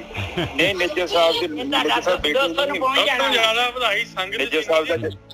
ਜਿਹੜੇ ਸੰਗਤ ਦੇਖ ਲਓ ਨਿੱਜੇ ਸਾਹਿਬ ਕਈ ਬਾਅਦ 102 ਹੋ ਗਈ। ਹੁੰਦਾ ਸੀਗਾ ਜੀ। ਬਹੁਤ ਵਧੀਆ ਜੀ, ਬਹੁਤ ਵਧੀਆ। ਪਹਿਲਾਂ 100 ਹੁੰਦਾ ਸੀ, ਅੱਜ 4 6 ਹੋ ਗਏ। 106 150 ਵੀ ਕ੍ਰਾਸ ਹੋ ਗਿਆ। ਸੰਗਤ ਨੇ ਜਿਹੜੇ ਸਾਹਿਬ ਨੂੰ ਵਧਾਈਆਂ ਦੇਣੀਆਂ ਨੇ, ਹੋਰ ਕੀ ਸਾਹਿਬ ਨੂੰ ਬਣਦੀਆਂ ਨੇ ਵਧਾਈਆਂ ਤਾਂ ਇਹ। ਹਾਂਜੀ ਹਾਂਜੀ, ਬਿਲਕੁਲ ਸਹੀ ਗੱਲ।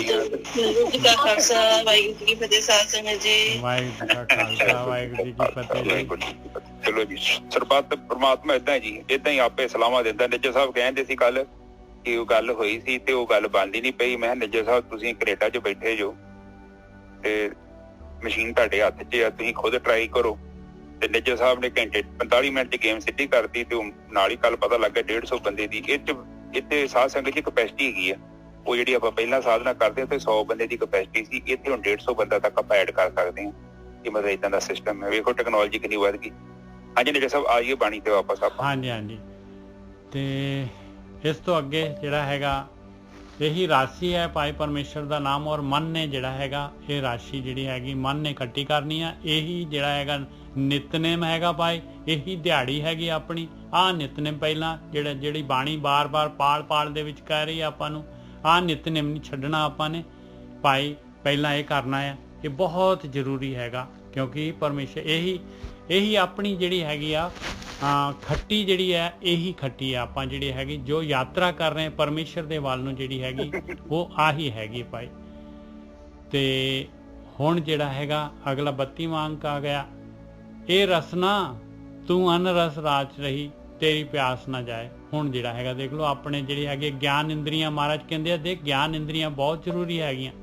ਇਹ ਗਿਆਨ ਇੰਦਰੀਆਂ ਤੇ ਕੰਟਰੋਲ ਕਰ, ਇਹਨਾਂ ਨੂੰ ਠਾਕਣਾ ਪੈਣਾ ਹੈ। ਪਹਿਲਾਂ ਹੀ ਜਿਹੜਾ ਹੈਗਾ ਰਸਨਾ ਨੂੰ ਕਹਿ ਰਹੇ ਆ ਭਾਈ ਤੂੰ ਕਿਹੜੇ ਪਾਸੇ ਨੂੰ ਲੱਗੀ ਹੋਈ ਆ। ਇਹ ਰਸਨਾ ਤੂੰ ਅਨ ਰਸ ਰਾਚ ਰਹੀ, ਤੂੰ ਤਾਂ ਹੋਰ ਦੇ ਹੋਰ ਸਵਾਦਾਂ ਦੇ ਵਿੱਚ ਲੱਗੀ ਹੋਈ ਆ। ਤੇ ਮੈਨੂੰ ਦੱਸ ਦੇ ਵੀ ਤੇਰੀ ਪਿਆਸ ਚਲੀ ਗਈ ਆ। ਕਹਿੰਦੇ ਪਿਆਸ ਤਾਂ ਤੇਰੀ ਜਾ ਨਹੀਂ ਰਹੀ, ਪਿਆਸ ਤੇਰੀ ਵੱਧ ਰਹੀ ਹੈ। ਜਿਹੜਾ ਵੀ ਸਵਾਦ ਲੈਣੀ ਹੈ ਉਹ ਸਵਾਦ ਦੀ ਪਿਆਸ ਫਿਰ ਵੱਧ ਜਾਂਦੀ ਹੈ। ਇਹ ਰਸਨਾ ਤੂੰ ਅਨ ਰਸ ਰਾਚ ਰਹੀ, ਤੇਰੀ ਪਿਆਸ ਨਾ ਜਾਏ, ਪਿਆਸ ਨਾ ਜਾਏ ਹੋਰ ਰਤ ਕਿਤੇ, ਜਿਚਰ ਹਰ ਰਸ ਪੱਲੇ ਨਾ ਪਾਏ। ਦੇਖੋ ਮਹਾਰਾਜ ਸਰਟੀਫਾਈ ਕਰ ਰਹੇ ਆ ਕਹਿੰਦੇ ਪਿਆਸ ਜਾ ਹੀ ਨਹੀਂ ਸਕਦੀ ਹੋਰ ਕਿਸੇ ਤਰੀਕੇ ਦੇ ਨਾਲ। ਜਿਹੜੇ ਸਵਾਦਾਂ ਦੇ ਵਿੱਚ ਤੂੰ ਜਿਹੜਾ ਹੈਗਾ ਘੁੰਮ ਰਹੀ ਆ, ਕਹਿੰਦੇ ਉਹਨਾਂ ਦੇ ਨਾਲ ਤਾਂ ਪਿਆਸ ਵੱਧ ਸਕਦੀ ਹੈ, ਜਾ ਨਹੀਂ ਸਕਦੀ। ਕੋਈ ਹੋਰ ਰਤ ਕਹਿੰਦੇ ਚੈਲੰਜ ਹੈ, ਕਹਿੰਦੇ ਜਿਹੜੀ ਮਰਜ਼ੀ ਸਵਾਦ ਲੈ ਲਾ, ਜਿਹੜੇ ਪਾਸੇ ਮਰਜ਼ੀ ਤੂੰ ਲੱਗ ਜਾ, ਜਿਹੜਾ ਮਰਜ਼ੀ ਰਸ ਲੈ ਲਾ, ਤੇਰੀ ਪਿਆਸ ਨਹੀਂ ਜਾ ਸਕਦੀ ਜਦ ਤੱਕ ਅੰਮ੍ਰਿਤ ਰਸ ਹਰ ਰਸ ਪੱਲੇ ਨਹੀਂ ਪਾਉਂਦੀ ਜਾਂ ਰਸ ਨਹੀਂ ਪੀਂਦੀ, ਤਦ ਤੱਕ ਪਿਆਸ ਨਾ ਜਾਏ ਹੋਰਤ ਕਿਤੈ ਜਿਚਰ ਹਰ ਰਸ ਪੱਲੇ ਨਾ ਪਾਏ। हर रस पाए पल्ले पिए हर रस बौड़ न तृष्णा लागे आए। और ये भी गारंटी दे रहा शब्द, एक बारी ये हर रस अमृत रस मिल गया, तेनू मिल गया तो दोबारा तेनू जिहड़ी है प्यास नहीं लगेगी, माया की प्यास नहीं लगेगी। फिर माया तेनू तंग नहीं कर सकती, माया दे वाल नू तेरी जिहड़ी रुचि नहीं हो सकती। फिर ये हुण ये अमृत रस ये हर रस मिलता किवें है?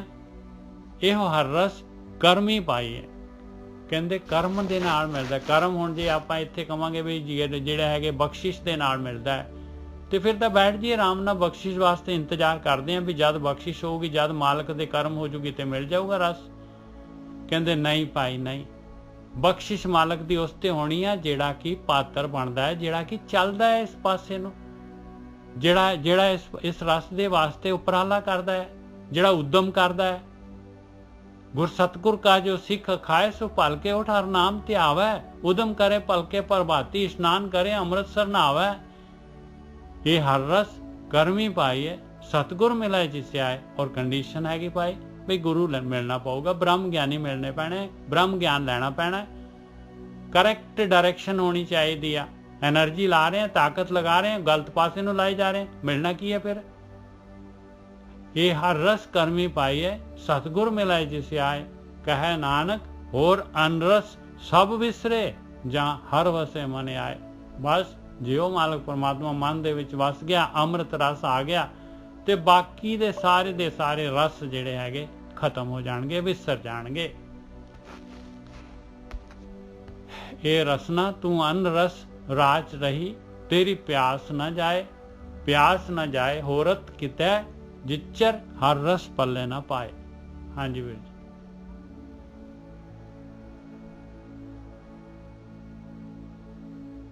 हाँ जी ठीक है जी। ये रसना तो अन रस राची रही तेरी प्यास ना जाए।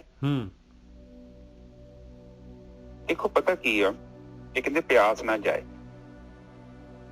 प्यास ना जाए कि मतलब की हुंदा है कि यह जिहड़ा दृष्टमान जगत है ना, ਇੱਥੇ ਆਪਾਂ ਨੂੰ ਕੁਝ ਵੀ ਪ੍ਰਾਪਤ ਹੋ ਜਾਏ, ਤੁਸੀਂ ਕੁਝ ਵੀ ਖਾ ਕੇ ਵੇਖ ਲਿਓ, ਮਨ 'ਚ ਤੁਹਾਡੇ ਨਾਲ ਸੰਤੁਸ਼ਟੀ ਨਹੀਂ ਹੋਣੀ। ਤੁਸੀਂ ਕੁਝ ਵੀ ਕਰਕੇ ਦੇਖ। ਆਮ ਹੀ ਬੰਦਾ ਸੋਚਦਾ ਨਾ, ਮੈਂ ਰਸਨਾ ਦੀ ਗੱਲ ਨਹੀਂ ਮੈਂ ਕਰਦਾ, ਮੈਂ A to Z ਤੁਹਾਨੂੰ ਫੜਦਾ। ਤੁਸੀਂ ਜੀਵਨ ਸਾਥੀ ਕਿਸੇ ਵੀ ਔਰਤ ਦੇ ਨਾਲ ਵਿਆਹ ਕਰਕੇ ਵੇਖ ਲਓ, ਕਿਸੇ ਮਰਦ ਨਾਲ ਵਿਆਹ ਕਰਾ ਕੇ ਵੇਖ ਲਿਓ, ਉਹਨਾਂ ਚਿਰ ਤੱਕ ਤੁਹਾਡਾ ਇੰਟਰਸਟ ਹੈ ਜਿੰਨਾ ਚਿਰ ਤੱਕ ਤੁਹਾਨੂੰ ਇਹ ਚੀਜ਼ ਪ੍ਰਾਪਤ ਨਹੀਂ। ਜਦੋਂ ਵੀ ਚੀਜ਼ ਪ੍ਰਾਪਤ ਹੋ ਗਈ, ਤੁਹਾਡਾ ਮਨ ਜੰਪ ਕਰਕੇ ਅੱਗੇ ਚੱਲ ਜਾਊ। ਤੁਹਾਡੇ ਮਨ 'ਚ ਇੱਛਾ ਹੈ ਘਰ ਲੈਣਾ, ਉਹ ਸਾਰਾ ਕਰ ਦੇਖਦਾ, ਬੜੀ 40-50 ਸਾਲ ਕੀ 70 ਸਾਲ ਤੱਕ ਵੀ ਤੁਸੀਂ ਸਟਰਗਲ ਕਰ ਸਕਦੇ ਹੋ। ਜਿੱਦਣ ਉਹ ਘਰ ਮਿਲ ਗਿਆ, ਤੁਹਾਡਾ ਮਨ ਅੱਗੇ ਜੰਪ ਕਰ ਜਾਊ। ਔਰਤ ਨੂੰ ਪ੍ਰਾਪਤ ਕਰਨ ਦੇ ਵਿੱਚ ਮਨ ਦੀ ਇੱਛਾ ਹੁੰਦੀ ਹੈ ਬੰਦੇ ਦੀ, ਬੰਦਾ ਬੜੀ ਕੋਸ਼ਿਸ਼ ਕਰਦਾ ਹੈ। ਜਿੱਦਣ ਹੀ ਔਰਤ ਪ੍ਰਾਪਤ ਹੋ ਗਈ, ਉਦੋਂ ਹੀ ਉਹ ਮਨ ਦਾ ਜੰਪ ਕਰ ਗਿਆ। ਉਸੇ ਵਕਤ ਚੀਜ਼ ਮਿਲ ਗਈ। ਏਦਾਂ ਦਾ ਜੇ ਅਰੇਂਜਮੈਂਟ ਆ, ਔਰ ਇਹ ਬੇਵਕੂਫੀ ਆਪਾਂ ਸਾਰੇ ਕਰ ਰਹੇ ਹਾਂ। ਇਹ ਬਹੁਤ ਵੱਡੀ ਬੇਵਕੂਫੀ ਹੈ ਸਮਾਜ ਦੇ ਵਿੱਚ। ਪੁਰਾਣੇ ਇਤਿਹਾਸ 'ਚ ਚੈੱਕ ਕਰੋ ਜਾ ਕੇ, ਪਤੀ ਪਤਨੀ ਦਾ ਵਿਆਹ ਜਿਹੜਾ ਹੁੰਦਾ ਸੀ ਨਾ, ਬੜਾ ਪਵਿੱਤਰ ਸੀ। ਉਹ ਔਰਤ ਤੇ ਮਰਦ ਦਾ ਵਿਆਹ ਹੁੰਦਾ, ਪਤੀ ਪਤਨੀ ਬਾਅਦ 'ਚ ਬਣਦੇ ਨੇ ਉਹ ਅਸਲ ਦੇ ਵਿੱਚ। ਪਰ ਲੋਕੀ ਤੇ ਕਹਿ ਦਿੰਦੇ ਨਾ ਪਤੀ ਪਤਨੀ, ਨਾ, ਕੋਈ ਵੀ ਪਤੀ ਪਤਨੀ ਨਹੀਂ ਹੁੰਦੀ। ਇੱਕ ਮਰਦ ਤੇ ਇੱਕ ਔਰਤ ਦਾ ਵਿਆਹ ਹੁੰਦਾ, ਦੋ ਰੂਹਾਂ ਦਾ ਮਿਲਨ ਹੁੰਦਾ। ਸਾਰੇ ਲੋਕ ਇਕੱਠੇ ਹੁੰਦੇ, ਕਿੰਨੀਆਂ ਖੁਸ਼ੀਆਂ ਮਨਾਉਣੀਆਂ। ਹੁਣ ਜ਼ਿਆਦਾ ਸਮਾਂ ਨਹੀਂ, ਤੁਸੀਂ ਪਿੱਛੇ ਚੱਲ ਜਾਓ, ਜ਼ਿਆਦਾ ਨਹੀਂ। ਮੇਰੀ 42 ਸਾਲ ਉਮਰ ਆ, ਪਰ ਮੈਨੂੰ ਚੰਗੀ ਤਰ੍ਹਾਂ ਪਤਾ ਬਰਾਤੀ ਆਉਣੇ, ਕਿੱਦਾਂ ਲੋਕਾਂ ਨੇ ਖੁਸ਼ੀਆਂ ਮਨਾਉਣੀਆਂ, ਮੰਜੇ ਇਕੱਠੇ ਕਰਨੇ, ਵੀ ਵੱਖਰਾ ਪੰਡਾਲ ਲਾਇਆ ਹੋਣਾ ਉਹਨਾਂ ਦਾ, ਬਰਾਤੀ ਬੈਠੇ, ਕਿੰਨੀ ਰਿਸਪੈਕਟ, ਕਿੰਨਾ ਮਾਣ। ਹੁਣ ਤੇ ਲੋਕਾਂ ਦੀਆਂ ਸ਼ਕਲਾਂ ਵੇਖੋ, ਵਿਆਹ ਤੇ ਗਏ ਤੁਸੀਂ ਜਾ ਕੇ ਵੇਖ ਲੈਣਾ, ਲੋਕਾਂ ਦੀਆਂ ਸ਼ਕਲਾਂ ਹੀ ਕਿੱਦਾਂ ਦੀ ਉੱਡੀਆਂ ਪਈਆਂ, ਅੱਧੇ ਈਰਖਾ ਨਾਲ ਭਰੇ ਆ, ਦੂਜੇ ਦਾ ਸਮਾਨ ਵੇਖ ਕੇ ਸੜੀ ਜਾਂਦੇ। ਪਹਿਲਾਂ ਲੋਕਾਂ ਚ ਈਰਖਾ ਰੁਖਾ ਨਹੀਂ ਹੁੰਦੀ, ਬਹੁਤ ਬਹੁਤ ਲੋਕ ਸੀ। ਮੈਨੂੰ ਅਜੇ ਤੱਕ ਯਾਦ ਆ, ਸਾਡੇ ਗੁਆਂਢੀਆਂ ਦਾ ਵਿਆਹ ਸੀ ਤੇ ਉਹ ਨਾਲ ਦੇ 2-4 ਲੜੇ ਸੀ ਸ਼ਰੀਕ ਉਹਨਾਂ ਦੇ, ਤੇ ਉਹ ਨਾਨਕਾ ਮੇਲ ਆਉਣਾ, ਚਲੋ ਜੀ ਉਹ ਜਿਹੜੇ ਲੜੇ ਉਹਨਾਂ ਨੂੰ ਮਨਾਈਏ ਪਹਿਲਾਂ, ਉਹ ਜਾਣਾ। ਉਹ ਵੀ ਵੇਖੋ ਹੈ ਕਿ ਲੋਕ ਏਦਾਂ ਦੇ ਇਮਾਨਦਾਰ ਲੋਕ, ਉਹਨਾਂ ਪਿਛਲੀ ਗੱਲ ਤੇ ਲਕੀਰ ਮਾਰਨੀ ਆ। ਪ੍ਰਾਹੁਣੇ ਆਏ ਜੀ, ਪ੍ਰਾਹੁਣੇ ਆਏ, ਦੁੱਧ ਪਿਓ, ਪੈਰਾ ਵਗੈਰਾ ਪਿਆਤਾ, ਚਲੋ ਜੀ ਚੱਲਿਓ, ਤੁਸੀਂ ਆਏ ਨੀ ਵਿਆਹ ਤੇ, ਚਲੋ ਚੱਲੀਏ, ਆ ਜਾਓ ਸਾਰੇ। ਸਾਰਿਆਂ ਦਾ ਜਿਹੜੇ ਰੋਸੇ ਗਿਲੇ ਸਾਰੇ ਖਤਮ ਕਰ ਦੇਣੇ, ਲੋਕਾਂ ਨੂੰ ਮਿਲਾ ਦੇਣਾ। ਅੱਜ ਆਪਾਂ ਉਸ ਚੀਜ਼ ਤੋਂ ਬਹੁਤ ਦੂਰ ਜਾ ਰਹੇ ਹਾਂ। ਤੇ ਮੈਂ ਟੌਪਿਕ ਕੁਛ ਟੌਪਿਕ ਤੁਹਾਡੇ ਨਾਲ ਮੈਂ ਡਿਸਕਸ ਕਰਦਾ ਹਾਂ, ਬੜੇ ਇੰਪੋਰਟੈਂਟ ਨੇ। ਭਗਤੀ ਦਾ ਮਤਲਬ ਹੈ ਕਿ ਹਰ ਇੱਕ ਰੋਲ ਨੂੰ, ਆਪਣੇ ਪਾਰਟ ਨੂੰ ਚੰਗੀ ਤਰ੍ਹਾਂ ਪਲੇ ਕਰਨਾ। ਆਪਾਂ ਉੱਥੋਂ ਭੱਜ ਰਹੇ ਹਾਂ, ਆਪਾਂ ਆਪਣੀ ਜ਼ਿੰਮੇਵਾਰੀ ਨਹੀਂ ਨਿਭਾ ਰਹੇ। ਜਦੋਂ ਔਰਤ ਇੱਕ ਮਰਦ ਨਾਲ ਉਹਦਾ ਵਿਆਹ ਹੁੰਦਾ, ਸ਼ਿਵ ਤੇ ਸ਼ਕਤੀ 2 ਸ਼ਕਤੀਆਂ ਹੈਗੀਆਂ ਨੇ, ਇਹ ਪਰ ਧਰਤੀ ਤੋਂ ਹੋਰ ਕੁਛ ਨਹੀਂ ਹੈਗਾ ਜੇ, 2 ਹੀ ਤੇ ਸ਼ਕਤੀਆਂ, ਸ਼ਿਵ ਤੇ ਸ਼ਕਤੀ। ਇਹ ਜੀਵਨ ਰੂਪੀ ਜਿੱਦਾਂ ਬੰਦੇ ਦੇ ਪੈਰ ਹੁੰਦੇ ਨੇ, ਉਸੇ ਤਰ੍ਹਾਂ ਇੱਕ ਪੈਰ ਹੁੰਦੀ ਔਰਤ, ਇੱਕ ਪੈਰ ਹੁੰਦਾ ਮਰਦ। ਤੇ ਜੇਕਰ ਇੱਕ ਪੈਰ ਦੂਜੇ ਪੈਰ ਨੂੰ ਨੱਪਣ ਦੀ ਕੋਸ਼ਿਸ਼ ਕਰਦਾ ਹੈ ਨਾ, ਤੇ ਉਹ ਸਰੀਰ ਤੰਦਰੁਸਤ ਸਰੀਰ ਨਹੀਂ ਹੈਗਾ। ਪਰ ਏਦਾਂ ਹੀ ਹੁੰਦਾ, ਜਾਂ ਤੇ ਔਰਤ ਬੰਦੇ ਨੂੰ ਨੱਪੀ ਜਾਂਦੀ ਹੈ ਤੇ ਜਾਂ ਬੰਦਾ ਔਰਤ ਨੂੰ ਨੱਪ ਰਿਹਾ। ਇੱਥੇ ਹੁੰਦਾ ਵਾ, ਇਹ ਕੋਈ ਜਿਸਮੀ ਮਿਲਣ ਨਹੀਂ ਹੁੰਦਾ, ਇਹ ਰੂਹਾਂ ਦਾ ਮਿਲਣ ਹੁੰਦਾ ਹੈ। ਸਾਡੀ ਇੱਕ ਬਹੁਤ ਵੱਡੀ, ਦੇਖੋ ਅੱਜ ਆਮ ਹੀ ਲੋਕਾਂ ਨੂੰ ਵੇਖ ਕੇ ਤਰਲੇ ਲੈਂਦੇ ਫਿਰਦੇ ਵੀ ਸਾਡੀ ਕੁੜੀ ਨੂੰ ਰਿਸ਼ਤਾ ਕਰਾ ਦਿਓ, ਵੀ ਸਾਡੇ ਮੁੰਡੇ ਨੂੰ ਰਿਸ਼ਤਾ ਕਰਾ ਦਿਓ। ਔਰ ਜਦੋਂ ਉਹਨਾਂ ਦਾ ਵਿਆਹ ਹੋ ਗਿਆ, ਪਤਾ ਨਹੀਂ ਕਿਹੜੀ ਭੂੰਡ ਲੜ ਜਾਂਦੇ, ਉਹਨਾਂ ਦੀਆਂ ਅੱਖਾਂ ਹੀ ਫੁੱਲ ਜਾਂਦੀਆਂ। ਔਰ ਉਹੀ ਬੰਦੇ ਤਰਲੇ ਲੈਂਦੇ ਹੁੰਦੇ, ਕੋਈ ਸਾਡੀ ਕੁੜੀ ਨੂੰ ਰਿਸ਼ਤਾ ਕਰਾ ਦੇ, ਕੋਈ ਸਾਡੇ ਮੁੰਡੇ ਨੂੰ ਰਿਸ਼ਤਾ ਕਰਾ ਦੇ। ਵਿਆਹ ਤੋਂ ਬਾਅਦ ਕੀ ਸੱਪ ਲੜ ਗਿਆ। ਅਸਲ ਚ ਪਤਾ ਕੀ ਆ, ਬੰਦੇ ਦੀ ਫਿਤਰਤ ਹੀ ਏਦਾਂ ਦੀ ਹੈ, ਕੋਈ ਵੀ ਚੀਜ਼ ਨੂੰ ਮਿਲ ਜਾਂਦੀ ਹੈ, ਇਹ ਗੁਣ ਭੁੱਲ ਜਾਂਦਾ, ਬਹੁਤ ਛੇਤੀ ਭੁੱਲ ਜਾਂਦਾ। ਪਰ ਇਹਦੇ ਦੁੱਖਾਂ ਦਾ ਕਾਰਨ ਵੀ ਇਹੋ ਆ। ਜੇ ਮੁੜ ਕੇ ਕਹਿਣਗੇ ਵੀ ਮੈਨੂੰ ਫਲਾਨੀ ਜਗ੍ਹਾ ਤੇ ਰਿਸ਼ਤਾ ਆਉਂਦਾ ਸੀ, ਕੁੜੀ ਕਹਿੰਦੀ ਮੈਨੂੰ ਉੱਥੋਂ ਰਿਸ਼ਤੇ ਆਉਂਦੇ ਸੀ। ਉਹ ਜੇ ਰਿਸ਼ਤੇ ਆਉਂਦੇ ਸੀ ਤੇ ਉੱਥੇ ਵਿਆਹ ਕਿਉਂ ਨਹੀਂ ਕੀਤਾ? ਮੁੰਡੇ ਵਾਲੇ ਵੀ ਏਦਾਂ ਕਹੀ ਜਾਂਦੇ। ਆਪਣੇ ਜੀਵਨ ਚ ਵੇਖੇ ਧਰਮ ਨੇ ਕੀ ਸਿਖਾਇਆ ਸਾਨੂੰ, ਸਾਡੇ ਗੁਰੂ ਵੇਖੋ, ਉਹਨਾਂ ਨੇ ਇੱਕ ਮੈਰਿਜ ਲਾਈਫ ਨੂੰ ਕਿੱਦਾਂ ਨਿਭਾਇਆ, ਉਸ ਦੀ ਸਮਗਰਤਾ ਦੇ ਵਿੱਚ ਉਹਨਾਂ ਕੰਮ ਕੀਤਾ, ਵਿਆਹ ਕੀਤਾ, ਬੱਚੇ ਪਾਲੇ। ਆਖਰ ਤੇ ਗੁਰੂ ਗੋਬਿੰਦ ਸਿੰਘ ਜੀ ਨੂੰ ਲੋੜ ਪਈ ਤੇ ਬੱਚੇ ਵਾਰ ਵੀ ਦਿੱਤੇ, ਕੁਰਬਾਨੀਆਂ ਦਿੱਤੀਆਂ। ਉਹਨਾਂ ਦੀ ਵਾਈਫ ਨਹੀਂ ਕਹਿ ਸਕਦੀ ਕਿ ਮੈਂ ਹੋ ਸਕਦਾ ਸੀ ਕਿਸੇ ਹੋਰ ਨਾਲ ਵਿਆਹ ਕਰਾਉਂਦੀ, ਮੈਂ ਸੁਖੀ ਜੀਵਨ ਬਤੀਤ ਕਰਦੀ, ਪਰ ਨਹੀਂ, ਇਹੋ ਤੇ ਪਿਆਰ ਹੈ, ਅਨਕੰਡੀਸ਼ਨਲ ਲਵ। ਪਰ ਅੱਜ ਕੱਲ ਤੇ ਬੰਦੇ ਦੀ ਤੇ ਬੰਦੇ ਦਾ ਮਾੜੀ ਜਿਹੀ ਨੌਕਰੀ ਲੱਗ ਜਾਂਦੀ, ਬੰਦੇ ਦਾ ਸਮਾਨ ਹੀ, ਦਿਮਾਗ ਹੀ ਉਹਦਾ ਖਰਾਬ ਹੋ ਜਾਂਦਾ, ਉਹ ਆਪਣੇ ਉੱਪਰ ਪਤਾ ਨਹੀਂ ਕੀ ਸਮਝਣ ਡਿਆ ਪੈਂਦਾ। ਹੋਰ ਕਾਹਦੀ ਹੈ ਪ੍ਰੋਬਲਮ? ਆਪਾਂ ਜਦੋਂ ਥੋੜਾ ਜਿਹਾ ਡੀਪਲੀ ਵੇਖਦੇ ਆ, ਅੱਜ ਤਲਾਕ ਹੋਣ ਦਾ ਕਾਰਨ ਕੀ ਹੈ? ਕਿਉਂਕਿ ਇੱਕ ਜੀਵਨ ਦੇ ਪ੍ਰਤੀ ਉਹ ਜਾ ਰਹੇ ਨੇ, ਕੋਈ ਪਤਾ ਹੀ ਨਹੀਂ ਨਾ ਉਹਨਾਂ ਨੇ ਕਦੇ ਸੋਚਿਆ ਵਿਚਾਰਿਆ, ਬੱਚੇ ਵਿਆਹ ਹੋ ਗਿਆ, ਲਓ ਜੀ 15-20 ਦਿਨਾਂ ਬਾਅਦ ਰੌਲਾ ਪੈਣ ਡਿਆ ਪੈਂਦਾ। ਜਦ ਕਿ ਇਹ ਤੇ ਵੈਲ ਪ੍ਰਿਪਰੇਸ਼ਨ ਹੋਣੀ ਚਾਹੀਦੀ, ਪਹਿਲਾਂ ਤੋਂ ਇਹ ਤਿਆਰੀ ਹੋਣੀ ਚਾਹੀਦੀ ਵੀ ਵਿਆਹ ਹੋਣਾ ਹੈ ਔਰ ਇੱਥੇ ਆਹ ਮੁਸ਼ਕਲਾਂ ਆਉਣੀਆਂ ਨੇ, ਲੜਾਈ ਹੋਣੀ ਨੇ, ਝਗੜੇ ਹੋਣੇ ਨੇ, ਇਹ ਕਾਮਨ ਹੈ, ਇਹ ਪਾਰਟ ਆਫ ਦ ਜਰਨੀ। ਔਰ ਉਹ ਝਗੜੇ ਜ਼ਰੂਰੀ ਨੇ ਥੋੜੇ ਥੋੜੇ। ਹੁਣ ਇੱਕ ਘਰ ਦਾ ਰਾਤ ਨੂੰ 3 ਵਜੇ ਸ਼ਰਾਬ ਪੀ ਕੇ ਆਉਂਦਾ, ਜਾਂ ਔਰਤ ਕੋਈ ਆਪਣੀ ਬਾਉਂਡਰੀ ਤੋਂ ਬਾਹਰ ਜਾ ਰਹੀ ਹੈ, ਉਹਨਾਂ ਨੂੰ ਰੋਕਣਾ, ਇੱਕ ਸਮਾਜ ਨੇ ਵੀ ਰੋਕਣਾ, ਸੱਸ ਨੇ ਵੀ ਰੋਕਣਾ, ਸਹੁਰੇ ਨੇ ਵੀ ਰੋਕਣਾ, ਪਰ ਮਰਿਆਦਾ ਚ ਰਹਿ ਕੇ। ਹੁਣ ਇੱਕ ਬੱਚਾ ਗਲਤ ਸੰਗਤ ਚ ਪੈ ਰਿਹਾ, ਇਹਦਾ ਮਤਲਬ ਥੋੜੀ ਉਹਨੂੰ ਤੁਰਨ ਦੇਈਏ, ਉਹਨੂੰ ਜਾਈਏ ਵੀ ਚਾਹ ਜੋ ਮਰਜ਼ੀ ਕਰ, ਜਦੋਂ ਮਰਜ਼ੀ ਆ। ਘਰ ਪਰਿਵਾਰ ਸਾਡੇ ਅਧਿਆਤਮਿਕ, ਦੇਖੋ ਇਹ ਭਗਤੀ ਕੀ ਸਿਖਾਉਂਦੀ ਹੈ ਸਾਨੂੰ? ਭਗਤੀ ਕੇਵਲ ਸਾਨੂੰ ਇੱਕ ਚੰਗਾ ਇਨਸਾਨ ਹੀ ਬਣਾਉਂਦੀ ਪਈ ਹੈ। ਪਰਮਾਤਮਾ ਉਦੋਂ ਹੀ ਖੁਸ਼ ਹੋਊਗਾ, ਜਿੰਨਾ ਚਿਰ ਉਦੋਂ ਖੁਸ਼ ਹੁੰਦਾ ਜਦੋਂ ਅਸੀਂ ਆਪਣੇ ਕਰੈਕਟਰ ਨੂੰ ਪ੍ਰੋਪਰਲੀ ਪਲੇ ਕਰਦੇ ਹਾਂ। ਇਹ ਧਰਤੀ ਤੇ ਜੇ ਅਸੀਂ ਖੁਸ਼ਹਾਲੀ ਦੇ ਰਹੇ ਹਾਂ ਤੇ ਪਰਮਾਤਮਾ ਖੁਸ਼ ਹੈ। ਔਰ ਬੇਸ਼ੱਕ ਮੈਂ ਭਗਤੀ ਕਰ ਰਿਹਾ ਤੇ ਮੈਂ 50 ਬੰਦਿਆਂ ਦਾ ਕਲੇਜਾ ਹੀ ਸਾੜੀ ਜਾਂਦਾ, ਗਾਲਾਂ ਕੱਢੀ ਜਾਂਦਾ, ਚੁਗਲੀਆਂ ਕਰੀ ਜਾਂਦਾ, ਕਿ ਪਰਮਾਤਮਾ ਖੁਸ਼ ਹੋਊਗਾ? ਨਹੀਂ ਜੀ ਸਾਹਿਬ, ਨਹੀਂ, ਬਿਲਕੁਲ ਨਹੀਂ। ਕਿੱਥੇ ਕਿਹੜਾ ਪਰਮਾਤਮਾ? ਦੱਸੋ ਮੈਨੂੰ, ਦੱਸੋ ਕਿੱਥੇ ਪਰਮਾਤਮਾ? ਖੁਦ ਬਾਣੀ ਤੇ ਕਹਿੰਦੇ ਕਿ ਹਰ ਤੋਂ ਬਿਨਾਂ ਤੇ ਕੁਛ ਵੀ ਨਹੀਂ ਹੈਗਾ। ਕਿੱਥੇ ਆ ਪਰਮਾਤਮਾ? ਕਿੱਥੇ ਲੱਭਦੇ ਆ? ਬਿਲਡਿੰਗਾਂ ਚ ਹੀ ਲੱਭਦੇ ਆ, ਅਸੀਂ ਗੁੜਕਿਆਂ ਚ ਲੱਭਦੇ ਆ, ਕਿਤਾਬਾਂ ਚ ਲੱਭਦੇ ਆ, ਕੋਈ ਸੱਤ ਵੱਲ ਹੱਥ ਖੜਾ ਕਰੀ ਜਾਂਦਾ। ਨਹੀਂ ਆ ਪਰਮਾਤਮਾ ਉੱਥੇ। ਪਰਮਾਤਮਾ ਇੱਥੇ ਸਾਡੇ ਤੁਹਾਡੇ ਜਿੱਥੇ ਬੈਠਾ। ਅਸੀਂ ਉਹਨੂੰ ਛੱਡ ਕੇ ਅਸੀਂ ਉਹਨਾਂ ਨੂੰ ਜਦੋਂ ਘਰ ਹੀ ਇੱਕ ਬੰਦਾ ਹੁਣ ਵੇਖੋ ਜਾਨਵਰ ਵੀ ਕਈ ਹੈਗੇ ਨੇ, ਕਈ ਜਾਨਵਰ ਵੇਖੋ ਇੱਕ ਦੂਜੇ ਨਾਲ ਕਿੰਨਾ ਪਿਆਰ ਕਰਦੇ ਨੇ। ਨਿੱਜਰ ਸਾਹਿਬ ਕਹਿੰਦੇ ਜਿਹੜਾ ਮਿਰਗ ਹੁੰਦਾ ਨਾ, ਮਿਰਗ, ਹਾਂਜੀ ਹਾਂਜੀ, ਠੀਕ ਹੈ, ਚਕੋਰ ਹੀ ਕਹਿੰਦੇ ਉਹਨੂੰ, ਚਕੋਰ, ਚਕੋਰ, ਹਾਂਜੀ ਹਾਂਜੀ। ਕਹਿੰਦਾ ਚਕੋਰ ਚ ਪਤਾ ਨੀ ਇੱਕ ਕਹਿੰਦਾ ਇੱਕ ਮਰ ਜੇ ਨਾ, ਕਹਿੰਦੇ ਦੂਜਾ ਕਹਿੰਦੇ ਤੇ ਵਿਰਾਗ ਚ ਮਰ ਜਾਂਦਾ ਨਿੱਜਰ ਸਾਹਿਬ। ਦੇਖੋ ਉਹ ਸਾਡੇ ਤੋਂ ਉਹ ਜਾਨਵਰ ਹੀ ਸਿਆਣੇ, ਮੈਂ ਤਾਂ ਕਹਿੰਦਾ। ਅਸੀਂ ਲੜਦੇ ਹਾਂ ਪਰ ਅਸੀਂ ਕਦੇ ਸਮਝਣ ਦੀ ਕੋਸ਼ਿਸ਼ ਨਹੀਂ ਕਰਦੇ, ਨਾ ਹੀ ਅਗਲੇ ਨੂੰ ਸੁਣਦੇ ਹਾਂ ਕਿ ਦੂਜਾ ਬੰਦਾ ਕੀ ਕਹਿਣਾ ਚਾਹੁੰਦਾ। ਸੁਣੋ, ਅਗਲੇ ਨੂੰ ਬੋਲਣ ਦਾ ਹੱਕ ਦਿਓ। ਆਪਾਂ ਕੋਈ ਗਦਾਫੀ ਨਾ ਬਣੀਏ, ਅਸੀਂ ਹਿਟਲਰ ਨਹੀਂ ਬਣਨਾ ਕਿ ਤਾਨਾਸ਼ਾਹ ਬਣ ਗਿਆ ਫਿਰ ਤੇ ਉਹ ਕਾਹਦਾ ਘਰ ਹੋਇਆ ਤੇ ਤਾਨਾਸ਼ਾਹੀ ਹੋ ਗਈ। ਘਰਾਂ 'ਚ ਪ੍ਰੋਬਲਮ ਕਾਹਦੀ ਹੈ? ਤਾਨਾਸ਼ਾਹੀ ਹੈ। ਲੋਕ ਦੂਜੇ ਦੇ ਹੱਕਾਂ ਨੂੰ ਨੱਪਦਾ ਹੈ ਔਰ ਉਹਦੇ ਤੇ ਡਿਕਟੇਟਰਸ਼ਿਪ ਕਰਦੇ ਆ, ਜਦੋਂ ਚਾਹੇ ਔਰਤ ਹੈ ਜਾਂ ਮਰਦ ਆ। ਪਤੀ ਪਤਨੀ ਦਾ 99% ਪਤਾ ਕਿਹੜਾ ਕੰਮ ਜੋ? ਇਮਾਨਦਾਰੀ, ਵਿਸ਼ਵਾਸ। 99% ਜੇ ਤੁਸੀਂ ਆਪਣੇ ਪਾਰਟਨਰ ਤੇ ਪਤੀ ਜੀਵਨ ਸਾਥੀ ਦੇ ਪ੍ਰਤੀ ਵਿਸ਼ਵਾਸੀ ਜੋ ਨਾ, ਤੇ 99% ਸਮਝ ਲਓ ਕਿ ਤੁਸੀਂ ਆਪਣਾ ਫਰਜ਼ ਨਿਭਾਤਾ। ਨਿੱਜਰ ਸਾਹਿਬ ਬਾਕੀ 1% ਜੋ ਤੇ ਜਿਹੜਾ ਬੰਦੇ ਦਾ ਆਪਣਾ ਪਾਰਟਨਰ ਦਾ ਟਰਸਟ ਹੀ ਨਹੀਂ ਹੈਗਾ, ਉਹ ਬੰਦਾ ਕਾਹਦਾ ਵਿਆਹ? ਹੁਣ ਐਸਾ ਜਿੱਥੇ ਜੀਵਨ ਚੱਲਣ ਦਿਆ, ਏਦਾਂ ਦੀ ਸੋਚ ਵਾਲੇ ਬੰਦੇ ਬੈਠੇ ਨੇ, ਉਹ ਘਰ ਕਿਹੋ ਜਾਊਗਾ ਦੱਸੋ ਮੈਨੂੰ? ਉੱਥੇ ਰੱਬ ਆਊਗਾ?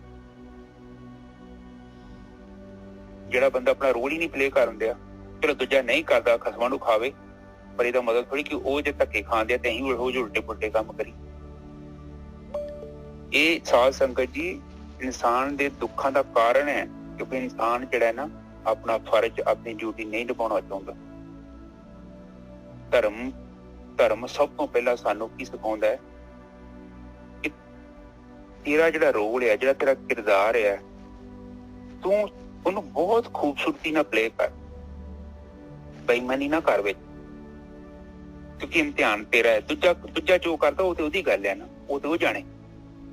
ਪਰ ਤੂੰ ਜੇਕਰ ਉਸ ਗੇਮ 'ਚ ਇਨਵੋਲਵ ਹੋ ਗਿਆ, ਔਰ ਕੁੜੀਆਂ ਕਹਿੰਦੀਆਂ ਵੀ ਸਾਡਾ ਐਡਜਸਟਮੈਂਟ ਨਹੀਂ ਹੈਗੀ, ਮੁੰਡਾ ਵੀ ਕਹਿੰਦਾ ਸਾਡੀ ਐਡਜਸਟਮੈਂਟ ਨਹੀਂ, ਛੱਡੋ ਖੜਾ, ਚਲੋ ਕੋਈ ਨਹੀਂ ਤਲਾਕ ਦੇ ਦਿੰਦੇ ਆ, ਕੀ ਗਰੰਟੀ ਕਿ ਅਗਲੇ ਘਰ ਸਿਚੁਏਸ਼ਨ ਨਹੀਂ ਪੈਦਾ ਹੋਊਗੀ? ਨਿੱਜਰ ਸਾਹਿਬ ਬਿਲਕੁਲ ਸਹੀ ਗੱਲ ਹੈ ਜੀ। ਉਹ ਕੋਈ ਬੰਦਾ ਵੱਖਰਾ ਵਾ, ਉਹ ਵੀ ਏਦਾਂ ਦਾ ਹੀ ਆ, ਸੰਸਾਰ ਏਦਾਂ ਦਾ ਹੀ ਆ। ਮੈਂ ਐਸੇ ਬੰਦੇ ਵੇਖੇ 3-3 4-4 ਜਗ੍ਹਾ ਤੋਂ ਉਹਨਾਂ ਨੇ ਵਿਆਹ ਕਰਾਇਆ, ਫਿਰ ਵੀ ਉਹਨਾਂ ਕੋਲ ਜਨਾਨੀ ਨਹੀਂ ਹੈਗੀ ਜਾਂ ਬੰਦਾ ਨਹੀਂ ਹੈਗਾ। ਕੀ ਕਸੂਰ ਹੈ? ਮੈਂ ਨਹੀਂ ਤੇਰੇ ਨਾਲ ਬਸਣਾ, ਤੇਰੀ ਕਹਿੰਦੇ ਹੱਸਦੇ ਦੀ ਪਰ ਰੋਟੀ ਖਾਂਦੇ ਦੀ ਦਾੜੀ ਹਿਲਦੀ ਹੈ। ਆਪਾਂ ਦੇਖੀਏ ਕਈ ਜਗ੍ਹਾ ਤੇ ਆਪਾਂ ਰਾਈਟਸ ਵੀ ਮੰਗਣੇ ਆ, ਪਰ ਕਈ ਜਗ੍ਹਾ ਤੇ ਨਿੱਜਰ ਸਾਹਿਬ ਐਡਜਸਟਮੈਂਟ ਕਰਨੀ ਪੈਂਦੀ ਹੈ ਥੋੜੀ ਬਹੁਤ। ਜਿੱਤੇ ਜੇ ਆਪਾਂ ਐਡਜਸਟਮੈਂਟ ਨਹੀਂ ਕਰਦੇ ਨਾ, ਉਹਦੇ 'ਚ ਵੀ ਸਾਡੇ ਜੀਵਨ ਦੇ ਵਿੱਚ ਉਹਨੇ ਬਹੁਤ ਇਫੈਕਟ ਕਰਨਾ ਔਰ ਸਾਡੇ ਜੀਵਨ ਨੂੰ ਉਹਨੇ ਬਹੁਤ ਜ਼ਿਆਦਾ ਪ੍ਰਭਾਵਿਤ ਕਰਨਾ। ਔਰ ਉਹਦੇ ਨਾਲ ਕੀ ਹੋਣਾ ਕਿ ਸਾਡਾ ਜੀਵਨ 'ਚ ਭਾਵੇਂ ਤੁਹਾਡੇ ਕੋਲ ਲੱਖਾਂ ਕੀ ਕਰੋੜਾਂ ਰੁਪਏ ਹੋਣਗੇ, ਜੇਕਰ ਇੱਕ ਤੁਸੀਂ 70 ਸਾਲ ਤੋਂ ਇਕੱਠੇ ਰਹਿ ਜੋ, 50 ਸਾਲ ਤੋਂ ਇਕੱਠੇ ਰਹਿ ਰਹੇ ਜੋ, ਤੁਸੀਂ ਇੱਕ ਪਤੀ ਪਤਨੀ ਨਹੀਂ ਬਣੇ, ਇੱਕ ਔਰਤ ਤੇ ਇੱਕ ਮਰਦ ਜੇ ਜੋ, ਤੁਸੀਂ ਸੁਖੀ ਨਹੀਂ ਹੋ ਸਕਦੇ ਨੇ ਜੈਸਾ। ਇਹ ਚੀਜ਼ ਨਿੱਜਰ ਸਾਹਿਬ ਇਹੋ ਹੀ ਪ੍ਰੋਬਲਮ ਹੈ ਅੱਜ ਸਮਾਜ ਦੀ। ਇਹ ਨਹੀਂ ਕਿ ਵਿਆਹ ਹੋ ਗਿਆ ਤੇ ਉਹ ਪਤੀ ਪਤਨੀ ਬਣ ਗਏ। ਪਤੀ ਪਤਨੀ ਜਿਹੜਾ ਰਿਸ਼ਤਾ ਹੈ ਨਾ ਨਿੱਜਰ ਸਾਹਿਬ, ਉਹਨੂੰ ਬਣਾਉਣਾ ਪੈਂਦਾ, ਕਿਉਂਕਿ ਉਹਦੇ ਸਿਰ ਤੇ ਗਾ ਬੱਚੇ ਬਣਨੇ। ਜਿਹੜੇ ਹਸਬੈਂਡ ਵਾਈਫ ਹੀ ਨਹੀਂ ਅੰਡਰਸਟੈਂਡਿੰਗ ਕਰ ਸਕੇ ਇੱਕ ਦੂਜੇ ਦੀ, ਜਿਹੜੇ ਉਸ ਚੀਜ਼ ਨੂੰ ਸਮਝ ਹੀ ਨਹੀਂ ਸਕਦੇ, ਔਰ ਉਹ ਬੰਦਾ ਜਿਹੜਾ ਡਿਕਟੇਟਰਸ਼ਿਪ, ਵੇਖੋ ਜਾਨਵਰਾਂ 'ਚ ਵੀ ਕਈ ਵ੍ਰਿਤੀ ਹੈਗੀ ਨਿੱਜਰ ਸਾਹਿਬ, ਜਿੱਦਾਂ ਕੁਛ ਜਾਨਵਰ ਹੈਗੇ ਉਹ ਡਿਕਟੇਟਰ ਟਾਈਪ ਹੁੰਦੇ ਨੇ, ਉਹ ਮਤਲਬ ਨਾ ਦੂਜੇ ਜਿਹੜੇ ਹੁੰਦੇ ਨਾ ਜਾਨਵਰ, ਉਹਨਾਂ ਤੇ ਰਾਜ ਕਰਦੇ ਆ। ਇਸੇ ਤਰ੍ਹਾਂ ਦਾ ਕਈ ਇਨਸਾਨਾਂ 'ਚ ਵੀ ਹੁੰਦੀ ਆ, ਉਹ ਦੂਜੇ ਨੂੰ ਡੋਮੀਨੇਟ ਕਰਦਾ। ਹੁਣ ਇਹਦੇ ਵਿੱਚ ਸਾਧ ਸੰਗਤ ਜੀ ਇਹ ਨਾ ਸੋਚੋ ਕਿ ਮੈਂ ਕਥਾ ਕਿਤੇ ਹੋਰ ਬੰਨੇ ਲੈ ਗਿਆ, ਇਹ ਤੁਹਾਡੀ ਜੀਵਨ ਦੇ ਵਿੱਚ ਇਹ ਹੈ ਜੀ। ਪਲੀਜ਼ ਉਸ ਚੀਜ਼ ਨੂੰ ਪਲੇ ਕਰੋ। ਅਗਲਾ ਤੁਹਾਡੇ ਤੇ ਇੰਤਜ਼ਾਰ ਕਰ ਰਿਹਾ, ਤੁਸੀਂ ਸਟਾਰਟ ਕਰੋਗੇ, ਅਗਲੇ ਬੰਨੇ ਵੀ ਸਟਾਰਟ ਹੋ ਜਾਊ। ਪ੍ਰੋਬਲਮ ਪਤਾ ਕੀ ਆ, ਬੰਦਾ ਏਡਾ ਭਿਖਾਰੀ ਆ, ਇਹ ਮੰਗਦਾ ਪਰ ਦਿੰਦਾ ਨਹੀਂ। ਇਹੋ ਹੀ ਪ੍ਰੋਬਲਮ ਹੈ। ਪਿਆਰ ਜਿਹੜੀ ਚੀਜ਼ ਹੈ ਨਾ, ਮੈਂ ਤੁਹਾਨੂੰ ਇੱਕ ਛੋਟੀ ਜਿਹੀ ਗੱਲ ਸੁਣਾਉਣਾ। ਮੇਰੇ 2 ਲੜਕੇ ਨੇ, ਪਹਿਲਾਂ ਕਮਲ ਹੈ, ਮੁੜ ਕੇ ਹਰਮਨ ਹੋਇਆ। ਬੰਬੀ ਦਾ ਨਾ ਪਹਿਲਾਂ ਵੀ ਮੈਂ ਗੱਲ ਦਾ ਜ਼ਿਕਰ ਕੀਤਾ, ਤੇ ਉਹਦਾ ਕਮਲ ਹੈ ਨਾ, ਕਮਲ ਦੇ ਨਾਲ ਮੰਮੀ ਦਾ ਬਹੁਤ ਪਿਆਰ ਹੈ, ਉਹ ਸਾਰਿਆਂ ਨੂੰ ਉਹਨੂੰ ਬਹੁਤ ਪਿਆਰ ਮਿਲਿਆ। ਹਰਮਨ ਆਇਆ ਤੇ ਹਰਮਨ ਨੂੰ ਮੰਮੀ ਦਾ ਉਹਨਾਂ ਪਿਆਰ ਨਹੀਂ ਸੀ ਹਰਮਨ ਦੇ ਨਾਲ, ਸ਼ੁਰੂ ਤੋਂ ਇਹਨਾਂ ਮੰਮੀ ਕਮਲ ਦੇ ਨਾਲ ਹੀ ਅਟੈਚਮੈਂਟ ਵਧੀ, ਜਿੱਦਾਂ ਹੁੰਦਾ ਹੀ ਹੈ ਬੱਚਿਆਂ ਦਾ। ਪਰ ਹਰਮਨ ਦੇ ਵਿੱਚ ਨਿੱਜਰ ਸਾਹਿਬ ਇੱਕ ਕੁਆਲਿਟੀ ਸੀ, ਇਹਨੇ ਪਤਾ ਨਹੀਂ ਮੰਮੀ ਨੂੰ ਕਿਹੜਾ ਜਾਦੂ ਧੂੜਿਆ, ਕੀ ਕੀਤਾ, ਕੀ ਕਰਦਾ ਸੀ। ਮੰਮੀ ਇਹਦੀਆਂ ਇਹ ਦਾਦੀ ਤੋਂ ਹਰ ਇੱਕ ਕੰਮ ਕਰਾਉਂਦਾ, ਇਹਦੀ ਮਰਜ਼ੀ ਦਾ ਹੀ ਫਰੂਟ ਆਉਂਦਾ। ਨਿੱਜਰ ਸਾਹਿਬ ਵੇਖ ਲਓ, ਇਹਦਾ ਮਤਲਬ ਉਸ ਬੱਚੇ 'ਚ ਆਰਟ ਸੀ, ਉਹਨੇ ਆਰਟ ਸੀ ਕਿ ਉਹਨੂੰ ਪਤਾ ਸੀ ਮੰਮੀ ਨੂੰ ਕਿੱਦਾਂ ਪਿਆਰ ਕਰ। ਔਰ ਜੇ ਵੇਖ ਲਓ ਮੰਮੀ ਉਹ ਹਰਮਨ ਦੇ ਕਹਿਣ ਤੇ ਬਥੇਰੇ ਕੰਮ ਕਰਦੀ। ਤੇ ਇਹ ਨਿੱਜਰ ਸਾਹਿਬ ਇੱਥੇ ਇਹ ਪਤਾ ਲੱਗਦਾ ਕਿ ਜੇਕਰ ਅਗਲਾ ਨਹੀਂ ਵੀ ਕਰਦਾ ਤੇ ਅਸੀਂ ਉਹਨੂੰ ਪਿਆਰ ਕਰਨ ਲਈ ਮਜਬੂਰ ਕਰ ਸਕਦੇ। ਬਿਲਕੁਲ, ਆਪਣੇ ਅੰਦਰ ਗੁਣ ਹੋਣੇ ਚਾਹੀਦੇ ਬਸ। ਹਾਂ, ਤੇ ਗੁਣ ਤੇ ਇਹੀ ਹੈ ਕਿ ਅਗਲੇ ਨੂੰ ਪਿਆਰ ਕਰੋ। ਜੇ ਤੁਸੀਂ ਪਿਆਰ ਕਰੋਗੇ ਤੁਹਾਡਾ ਪਿਆਰ ਵਰਤ ਨਹੀਂ ਜਾਊਗਾ। ਪਰ ਜਦੋਂ ਅਸੀਂ ਖੁਦ ਹੀ ਭਿਖਾਰੀਆਂ ਵਾਂਗੂ ਮੰਗਣ ਚੱਲ ਜਾਂਦੇ ਹਾਂ ਤੇ ਅਗਲੇ ਨੇ ਕਿੱਥੋਂ ਦੇਣਾ? ਠੀਕ ਹੈ ਨਿੱਜਰ ਸਾਹਿਬ, ਇਨਸਾਨ ਪਿਆਰ ਚਾਹੁੰਦਾ ਹੈ ਪਰ ਦੇਣਾ ਨਹੀਂ ਚਾਹੁੰਦਾ। ਔਰ ਰਹੀ ਗੱਲ ਪਿਆਰ ਦੀ ਨਾ, ਅੱਜ ਕੱਲ ਲੋਕਾਂ ਨੇ ਫਿਲਮਾਂ 'ਚ ਪਤਾ ਨਹੀਂ ਕਿ ਝੂਠ ਮਾਰ ਛੱਡਿਆ, ਆਈ ਲਵ ਯੂ, ਮੈਂ ਤੈਨੂੰ ਪਿਆਰ ਕਰਦਾ। ਇਹ ਕੀ ਬਕਵਾਸ ਹੈ? ਇਹ ਅੱਖਰਾਂ 'ਚ ਕੁਛ ਨਹੀਂ ਹੈਗਾ। ਜਿਹੜਾ ਤੁਹਾਨੂੰ ਪਿਆਰ ਕਰਦਾ ਨਾ, ਉਹ ਵੇਖੋ ਤੁਹਾਡੀ ਰਿਸਪੈਕਟ ਕਰਦਾ ਹੈ ਜਾਂ ਨਹੀਂ ਕਰਦਾ, ਤੁਹਾਨੂੰ ਉਹ ਕਿੱਦਾਂ ਟਰੀਟ ਕਰਦਾ, ਔਰ ਤੁਹਾਡੇ ਜੀਵਨ 'ਚ ਕਿੰਨੇ ਸੁੱਖ ਲਿਆਉਂਦੇ ਆ, ਕੀ ਕਰਨ ਦੇ ਆ। ਪਿਆਰ ਦੇ ਬੜੇ ਰੂਪ ਹੈਗੇ ਨੇ, ਤੁਸੀਂ ਵੇਖੋਗੇ ਨਾ। ਪਿਆਰ ਕੋਈ ਅੱਖਰਾਂ ਦਾ ਕਹਿਣ ਦਾ ਵਿਸ਼ਾ ਨਹੀਂ ਹੁੰਦਾ। ਪਿਆਰ ਹੁੰਦਾ ਵਾ ਕਿ ਉਹ ਆਪਣੇ ਜੀਵਨ 'ਚ ਤੁਹਾਨੂੰ ਕਿੰਨਾ ਇਨਵੋਲਵ ਕਰ ਰਿਹਾ। ਤੇ ਜੇ ਕੋਈ 2 ਅੱਖਰ ਬੋਲਦਾ ਮੈਂ ਤੈਨੂੰ ਬੜਾ ਪਿਆਰ ਕਰਦਾ, ਕੀ ਇਹ ਪਿਆਰ ਹੈਗਾ? ਉਹ ਪਿਆਰ ਪਿਓ ਕੁਛ ਨਹੀਂ ਹੈਗਾ। ਉਹ ਤਾਂ ਬੜਾ ਸਸਤਾ ਜਿਹਾ ਪਿਆਰ। ਪਿਆਰ ਦਾ ਹੁੰਦਾ ਕਮਿਟਮੈਂਟ। ਮੇਰਾ ਦੋਸਤ ਆ, ਉਹਨੂੰ ਵਿਜੇ ਮੈਂ ਕਹਿੰਦਾ ਨਿੱਜਰ ਸਾਹਿਬ, ਹਾਂਜੀ, ਤੇ ਇੰਗਲੈਂਡ ਦਾ ਰਹਿਣ ਵਾਲਾ। ਉਹਦੀ ਨਾ ਨਿੱਜਰ ਸਾਹਿਬ ਉਹਦੀ ਘਰ ਦੀ ਨੂੰ ਸੱਟ ਲੱਗ ਗਈ ਵਿਚਾਰੀ। ਚਲੋ 20 ਸਾਲ ਤੱਕ ਉਹ ਨਿੱਜਰ ਸਾਹਿਬ ਉਹਦੇ ਲੱਕ 'ਚ ਨੁਕਸ ਪਿਆ। ਉਸ ਬੰਦੇ ਨੇ ਦੂਜਾ ਵਿਆਹ ਨਹੀਂ ਕਰਾਇਆ ਨਿੱਜਰ ਸਾਹਿਬ। 20 ਸਾਲ ਤੱਕ ਉਹ ਮੁੜ ਕੇ ਵੇਖ ਲਓ। ਪਿਆਰ ਇਹਨੂੰ ਕਹਿੰਦੇ ਨੇ। ਪਿਆਰ ਕੋਈ ਇਹ ਨਹੀਂ ਹੁੰਦਾ ਕਿ ਬੰਦਾ ਇੱਕ ਜ਼ਖਮੀ ਹੋ ਗਿਆ ਜਾਂ ਉਹ 'ਚ ਕੋਈ ਪ੍ਰੋਬਲਮ ਆ ਗਈ ਉਹਨੂੰ ਛੱਡ ਕੇ ਭੱਜ ਜਾਓ। 20 ਸਾਲ ਤੁਸੀਂ ਮੰਨੋਗੇ? 20 ਸਾਲ। ਹੁਣ ਇਹ ਮੈਂ ਇੱਕ ਕੁੜੀ ਹੈਗੀ ਆ ਪਾਕਿਸਤਾਨ ਦੀ, ਤੇ ਉਹ ਵਿਚਾਰੀ ਦਾ ਉਦੋਂ ਹੀ ਹਸਬੈਂਡ ਵਾਈਫ ਇਕੱਠੇ ਸੀ, ਕਾਰ ਦੇ ਵਿੱਚ ਐਕਸੀਡੈਂਟ ਹੋ ਗਿਆ ਤੇ ਨਿੱਜਰ ਸਾਹਿਬ ਉਹ ਕੁੜੀ ਦੇ ਲੱਕ 'ਚ ਨੁਕਸ ਪੈ ਗਿਆ ਹਨਾ, ਤੇ ਉਹਦੇ ਘਰ ਦੇ ਨੇ ਛੱਡਦਾ ਕੁੜੀ ਨੂੰ। ਕਹਿੰਦਾ ਮੈਂ ਨਹੀਂ ਤੇਰੇ ਨਾਲ ਕੈਰੀ ਔਨ ਕਰ ਸਕਦਾ। ਉਹ ਤੋਂ ਤਲਾਕ ਲੈ ਲਿਆ। ਉਹ ਕਹਿੰਦੀ ਚੱਲ ਕੋਈ ਨਹੀਂ, ਤੇਰੀ ਮਰਜ਼ੀ ਆ, ਪਰ ਮੈਂ ਮਹਿਸੂਸ ਕਰਦਾ ਵੇਖ ਲੈ ਇਹਦੇ ਨਾਲ ਤਾਂ ਗੋਰਾ ਹੀ ਚੰਗਾ। ਇਹ ਨਹੀਂ ਗੱਲ ਮੈਂ ਕਰਦਾ, ਉਹ ਕੁੜੀ ਬਹੁਤ ਸੋਹਣੀ ਆ ਜਿਹੜੀ, ਉਹ ਵੇਖੋਗੇ ਉਹ ਹੁਣ ਤੇ ਮੋਟੀਵੇਸ਼ਨ ਕਰਦੀ ਹੈ, ਸਪੀਕਿੰਗ ਕਰਦੀ ਆ। ਪਰ ਮੈਂ ਕਹਿੰਦਾ ਕਿ ਨਿੱਜਰ ਸਾਹਿਬ ਇਹ ਦੇਖੋ, ਇਹਨੂੰ ਤੇ ਕਹਿੰਦੇ ਪਿਆਰ ਕਿ ਜਦੋਂ ਆਪਾਂ ਕਿਸੇ ਨੂੰ ਪਿਆਰ ਕਰਦੇ ਆ ਨਾ ਤੇ ਫਿਰ ਅਗਲੇ ਦੀਆਂ ਖੂਬੀਆਂ ਤੇ ਅਗਲੇ ਦੀਆਂ ਕਮੀਆਂ ਨਹੀਂ ਵੇਖੀਦੀਆਂ ਹੁੰਦੀਆਂ। ਪਿਆਰ ਦਾ ਮਤਲਬ ਹੈ ਕਿ ਜੇ ਉਹਦੇ 'ਚ 5 ਚੰਗਿਆਈਆਂ ਤੇ 5 ਬੁਰਾਈਆਂ ਨਾ, ਤਾਂ ਉਹਨੂੰ ਵੀ ਐਕਸੈਪਟ ਕਰੋ। ਜਿੱਦਾਂ ਸਾਡੇ 'ਚ ਦੇਖੀ ਹੁਣ ਮੇਰੇ 'ਚ ਕਿੰਨੀਆਂ ਕਮੀਆਂ ਨੇ ਤੇ ਕਿ ਮੈਂ ਆਪਣੇ ਆਪ ਨੂੰ ਨਫ਼ਰਤ ਕਰਦਾ? ਨਹੀਂ, ਮੈਂ ਆਪਣੇ ਲਈ ਏਦਾਂ ਨਹੀਂ ਕਰਦਾ। ਪਰ ਸਾਡੇ ਸਾਰਿਆਂ 'ਚ ਕਮੀਆਂ ਹੈਗੀਆਂ, ਸਾਡੇ ਚੰਗਿਆਈਆਂ ਵੀ ਹੈਗੀਆਂ।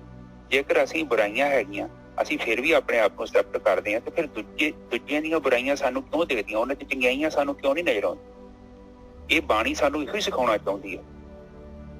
ਬਾਣੀ ਕਹਿੰਦੀ ਆ ਕਿ ਪਹਿਲਾਂ ਤੂੰ ਆਪਣੇ ਆਪ ਨੂੰ ਸਹੀ ਕਰ।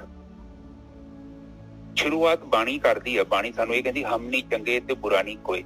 ਜਦੋਂ ਅਸੀਂ ਕਹਿੰਦੇ ਨਾ ਕਿ ਮੈਂ ਚੰਗਾ ਵਾਂ, ਉੱਥੇ ਗੜਬੜ ਹੋ ਜਾਂਦੀ। ਉੱਥੇ ਕਈ ਵਾਰੀ ਨਹੀਂ, ਅਕਸਰ ਸਾਡਾ ਹੰਕਾਰ ਬੋਲਦਾ। ਸੋ ਇਹ ਚੀਜ਼ਾਂ ਹੁੰਦੀਆਂ ਨੇ। ਜੇ ਹਸਬੈਂਡ ਵਾਈਫ ਚੰਗਾ ਰਿਲੇਸ਼ਨ ਹੈ ਤੇ ਨੈਚੁਰਲੀ ਉਹਦਾ ਪ੍ਰਭਾਵ ਬੱਚਿਆਂ ਤੇ ਪੈਣਾ, ਔਰ ਫਿਰ ਜੀਵਨ ਸਫਲ ਹੋ ਜਾਊਗਾ ਉਹਨਾਂ ਬੰਦਿਆਂ ਦਾ। ਤੇ ਜੇਕਰ ਅਸੀਂ ਸੰਸਕਾਰਾਂ ਤੋਂ ਬਿਨਾਂ ਆਪਣਾ ਜੀਵਨ ਬਤੀਤ ਕੀਤਾ, ਫਿਰ ਉਹੋ ਜਿਹੇ ਬੱਚੇ ਪੈਦਾ ਕਰਦੇ, ਉਹ ਤੇ ਫਿਰ ਇੱਕ ਐਸੀ ਲੜੀ ਪੈਦਾ ਕਰਦੀ, ਉਹ ਵੀ ਨਿੱਜਰ ਸਾਹਿਬ ਇੱਕ ਬੁਰਾ ਕਰਮ ਹੈ ਸਾਡਾ। ਕਿਉਂਕਿ ਉਹ ਬੱਚਾ ਜਦ ਤੱਕ ਧਰਤੀ ਰਹੂਗਾ ਉਹਨੇ ਕੀਤਾ ਕਿੰਨਿਆਂ ਨੂੰ ਹੋਰ ਦੁਖੀ ਕਰੀ ਜਾਣਾ। ਇਹ ਸਾਰਾ ਸਾਡੇ ਨਾਲ ਜੁੜਿਆ ਹੈ। ਅੱਜ ਬਾਣੀ ਤੇ ਅੱਜ ਆਪਾਂ ਵਾਪਸ ਬੋਲੋ ਬਾਣੀ ਦੇ ਦੋ। ਹਾਂਜੀ, ਇਹ ਰਸਨਾ ਤੂੰ ਅਨਰਸ ਰਾਚ ਰਹੀ, ਤੇਰੀ ਪਿਆਸ ਨਾ ਜਾਏ, ਪਿਆਸ ਨਾ ਜਾਏ ਹੋਰਤ ਕਿਤੈ, ਜਿਚਰ ਹਰ ਰਸ ਪਲੇ ਨਾ ਪਾਏ। ਹਰ ਰਸ ਪਾਏ ਪਲੇ। ਹਾਂਜੀ ਹਾਂਜੀ, ਇਹਨਾਂ ਮੈਨੂੰ ਕੰਪਲੀਟ ਕਰ ਲੈ। ਓਕੇ ਜੀ। ਕਹਿੰਦੇ ਇਹ ਰਸਨਾ ਅਨਰਸ ਰਚੀ, ਹਰ ਤੇਰੀ ਪਿਆਸ ਨਾ ਜਾਏ। ਦੇਖ ਹਰ ਰਾਤ ਕਹਿੰਦੇ ਕਿ ਜਿਹੜੀ ਇਹ ਰਸਨਾ ਹੈ ਇਹਦੇ ਨਾਲ ਤੂੰ ਭੋਗਾਂ ਨੂੰ ਭੋਗ ਕੇ ਵੇਖ ਲੈ। ਰਸਨਾ ਜੀਭ ਨੂੰ ਕਹਿੰਦੇ ਨੇ। ਚਾਹੇ ਜੀਭ ਦੀ ਗੱਲ ਨਹੀਂ ਕੀਤੀ ਉਹਨੇ, ਅੱਖਾਂ ਦੀ ਗੱਲ ਕੀਤੀ, ਕੰਨਾਂ ਦੀ ਗੱਲ ਕੀਤੀ, A to Z ਜਿਹੜੀਆਂ ਸਾਡੀਆਂ ਇੰਦਰੀਆਂ ਨੇ ਇਹਨਾਂ ਦੀ ਗੱਲ ਕਰਦੇ ਨੇ। ਤੂੰ ਇਹਨਾਂ ਜਿੰਨਾ ਮਰਜ਼ੀ ਭੋਗਾਂ ਨੂੰ ਭੋਗ ਕੇ ਵੇਖ ਲੈ, ਤੇਰੀ ਤ੍ਰਿਪਤੀ ਨਹੀਂ ਹੋਣੀ।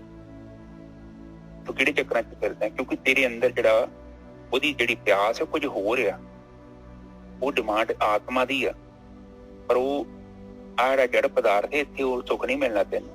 ਜਿੰਨਾ ਮਰਜ਼ੀ ਭੋਗ ਕੇ ਵੇਖ ਲਈ, ਜਿੰਨਾ ਤੂੰ ਅੱਗ ਦੇ ਵਿੱਚ ਘੀ ਪਾਏਗਾ ਨਾ, ਅੱਗ ਬੁਝਣੀ ਨਹੀਂ, ਵਧਣੀ। ਉਹ ਲੱਕੜਾਂ ਪਈ ਅੱਗ ਦੇ ਵਿੱਚ, ਅੱਗ ਵਧੀ ਜਾਣੀ ਹੈ। ਇਸੇ ਤਰ੍ਹਾਂ ਹੀ ਭੋਗ ਨੇ, ਰਸਨਾ ਦਾ ਮਤਲਬ ਭੋਗ। ਜਿੰਨੇ ਮਰਜ਼ੀ ਭੋਗ ਕੇ ਵੇਖ ਲਾ, ਆਖਰ ਤੇ ਤੇਰੇ ਦੰਦਾਂ ਨੇ, ਤੇਰੀਆਂ ਅੱਖਾਂ ਨੇ ਜਵਾਬ ਦੇ ਜਾਣਾ ਵਾ, ਪਰ ਤੇਰੀ ਅੰਦਰ ਦੀ ਜਿਹੜੀ ਹੈ ਨਾ, ਉਹ ਜਿਹੜੀ ਪਿਆਸ ਨਹੀਂ ਉਹ ਬੁਝਣੀ। ਇਹ ਜੀਵ ਨੂੰ ਸਮਝਾ ਰਹੀ ਹੈ ਬਾਣੀ। ਹਾਂਜੀ ਨੇਜਾ ਸਾਹਿਬ, ਅਗਲੀ ਤੋਂ ਬੋਲੋ। ਪਿਆਸ ਨਾ ਜਾਏ ਹੋਰਤ ਕਿਤੇ ਜਿਚਰ ਹਰ ਰਸ ਪੱਲੇ ਨਾ ਪਾਏ। ਜਦ ਤੱਕ ਉਹ ਪਰਮਾਤਮਾ ਦਾ ਰਸ, ਅੰਮ੍ਰਿਤ ਰਸ, ਜਿਹਦੇ ਨਾਲ ਪਿਆਸ ਜਾਣੀ ਆ, ਉਹ ਨਹੀਂ ਤੈਨੂੰ ਮਿਲਦਾ, ਤਦ ਤੱਕ ਜਿਹੜੀ ਤੇਰੀ ਪਿਆਸ ਨਹੀਂ ਜਾ ਸਕਦੀ। ਬਿਲਕੁਲ ਸਹੀ ਆ। ਇੱਥੇ ਗੱਲ ਬਿਲਕੁਲ ਪੁਆਇੰਟ ਤੇ ਆ ਗਏ ਨੇ। ਉਹ ਕਹਿੰਦੇ ਨੇ ਕਿ ਜਦ ਤੱਕ ਤੇਰੇ ਜੀਵਨ ਦੇ ਵਿੱਚ ਵਿਰਾਗ ਨਹੀਂ ਪੈਦਾ ਹੁੰਦਾ, ਉਹਨਾਂ ਚਿਰ ਤੱਕ ਤੂੰ ਇਸ ਸੰਸਾਰ ਤੋਂ ਆਪਣੇ ਆਪ ਨੂੰ ਅਲੱਗ ਨਹੀਂ ਕਰ ਸਕਦਾ। ਜੀਵ ਨੂੰ ਸਮਝਾ ਰਹੇ ਨੇ। ਔਰ ਵਿਰਾਗ ਜਿਹੜਾ ਭਗਤੀ ਤੋਂ ਬਿਨਾਂ ਨਹੀਂ ਉਹ ਪੈਦਾ ਹੁੰਦਾ। ਔਰ ਜਿੰਨਾ ਚਿਰ ਤੱਕ ਭਗਤੀ ਨਹੀਂ ਕਰਦੇ, ਵਿਰਾਗ ਨਹੀਂ ਪੈਦਾ ਹੁੰਦਾ। ਔਰ ਜਿੰਨਾ ਚਿਰ ਤੱਕ ਵਿਰਾਗ ਨਹੀਂ ਪੈਦਾ ਹੁੰਦਾ, ਉਹਨਾਂ ਚਿਰ ਤੱਕ ਇਸ ਸੰਸਾਰ ਤੋਂ ਰਿਟਾਇਰਮੈਂਟ ਨਹੀਂ ਮਿਲਦੀ, ਸੰਨਿਆਸ ਨਹੀਂ ਮਿਲਦਾ। ਇਹ ਗੱਲਾਂ 3-4 ਗੱਲਾਂ ਨੇ, ਇਹ ਤਿੰਨੇ ਆਪਸ ਜੁੜੀਆਂ ਨੇ। ਔਰ ਜਦ ਤੱਕ ਵਿਰਾਗ ਨਹੀਂ ਪੈਦਾ ਹੁੰਦਾ, ਉਹਨਾਂ ਚਿਰ ਤੱਕ ਇਹ ਰਸਨਾ ਦੀ ਜਿਹੜੀ ਹੈਗੀ ਨਾ, ਭੋਗਾਂ ਨੂੰ ਭੋਗਣ ਦੀ ਆਦਤ, ਜਿਹੜੀ ਇੰਦਰੀਆਂ ਵਾ, ਇਹ ਜੀਵ ਆ ਮਗਰਲੇ ਬੰਨੇ, ਉਹ ਭੋਗਦਾ ਹੈ, ਇੰਦਰੀਆਂ ਨਹੀਂ ਭੋਗਦੀਆਂ। ਤੇ ਇਹ ਜਿੰਨਾ ਚਿਰ ਤੱਕ ਸਾਨੂੰ ਹਰੀ ਦਾ ਰਸ ਨਹੀਂ ਮਿਲਦਾ, ਹਰੀ ਦਾ ਰਸ ਜਦੋਂ ਸਾਡੀ ਸੁਰਤੀ ਆਤਮਾ 'ਚ ਚੱਲ ਜਾਂਦੀ ਹੈ, ਮਨ, ਬੁੱਧੀ, ਚਿੱਤ, ਹੰਕਾਰ ਉੱਥੇ ਆ ਕੇ ਰੁਕ ਜਾਂਦੇ ਨੇ। ਤੁਸੀਂ ਨਿਰਵਿਚਾਰ ਸਮਾਧੀ 'ਚ ਉੱਥੇ ਪਹੁੰਚਦੇ ਜੋ। ਜਿਹੜਾ ਬੰਦਾ 2-2.5 ਮਹੀਨੇ ਨਿਰਵਿਚਾਰ ਸਮਾਧੀ 'ਚ ਲਗਾਤਾਰ ਪ੍ਰਵੇਸ਼ ਕਰਦਾ ਹੈ, ਉਸ ਦੇ ਅੰਦਰ ਵਿਰਾਗ ਪੈਦਾ ਹੋ ਜਾਏਗਾ, ਗਰੰਟੀ ਹੈ। ਫਿਰ ਸੰਸਾਰ ਤੋਂ ਭੱਜਣ ਦੀ ਲੋੜ ਨਹੀਂ ਰਹੂਗਾ। ਸੰਸਾਰ ਦੇ ਵਿੱਚ ਹੀ ਪਰ ਕਮਲ ਦੇ ਫੁੱਲ ਵਾਂਗੂ ਹੌਲੀ ਹੌਲੀ ਉੱਠੇਗਾ। ਪਹਿਲਾਂ ਥੋੜਾ ਜਿਹਾ ਉੱਠੇਗਾ, ਫਿਰ ਹੌਲੀ ਹੌਲੀ ਜਿਵੇਂ ਜਿਵੇਂ ਭਗਤੀ ਵੱਧਦੀ ਗਈ, ਫਿਰ 2.5-3 ਫੁੱਟ ਤੁਸੀਂ ਉੱਤੇ ਚੱਲ ਜਾਣਾ। ਸੰਸਾਰ ਤੁਹਾਨੂੰ ਕੁਛ ਨਹੀਂ ਕਹੇਗਾ, ਰਾਜੇ ਜਨਕ ਵਾਂਗ। ਹਾਂਜੀ ਨਿਜਰ ਸਾਹਿਬ, ਅੱਗੇ ਚੱਲੀਏ। ਹਰ ਰਸ ਪਾਏ ਪੱਲੇ ਪੀਏ ਹਰ ਰਸ, ਬਹੁੜ ਨਾ ਤ੍ਰਿਸ਼ਨਾ ਲਾਗੇ ਆਏ।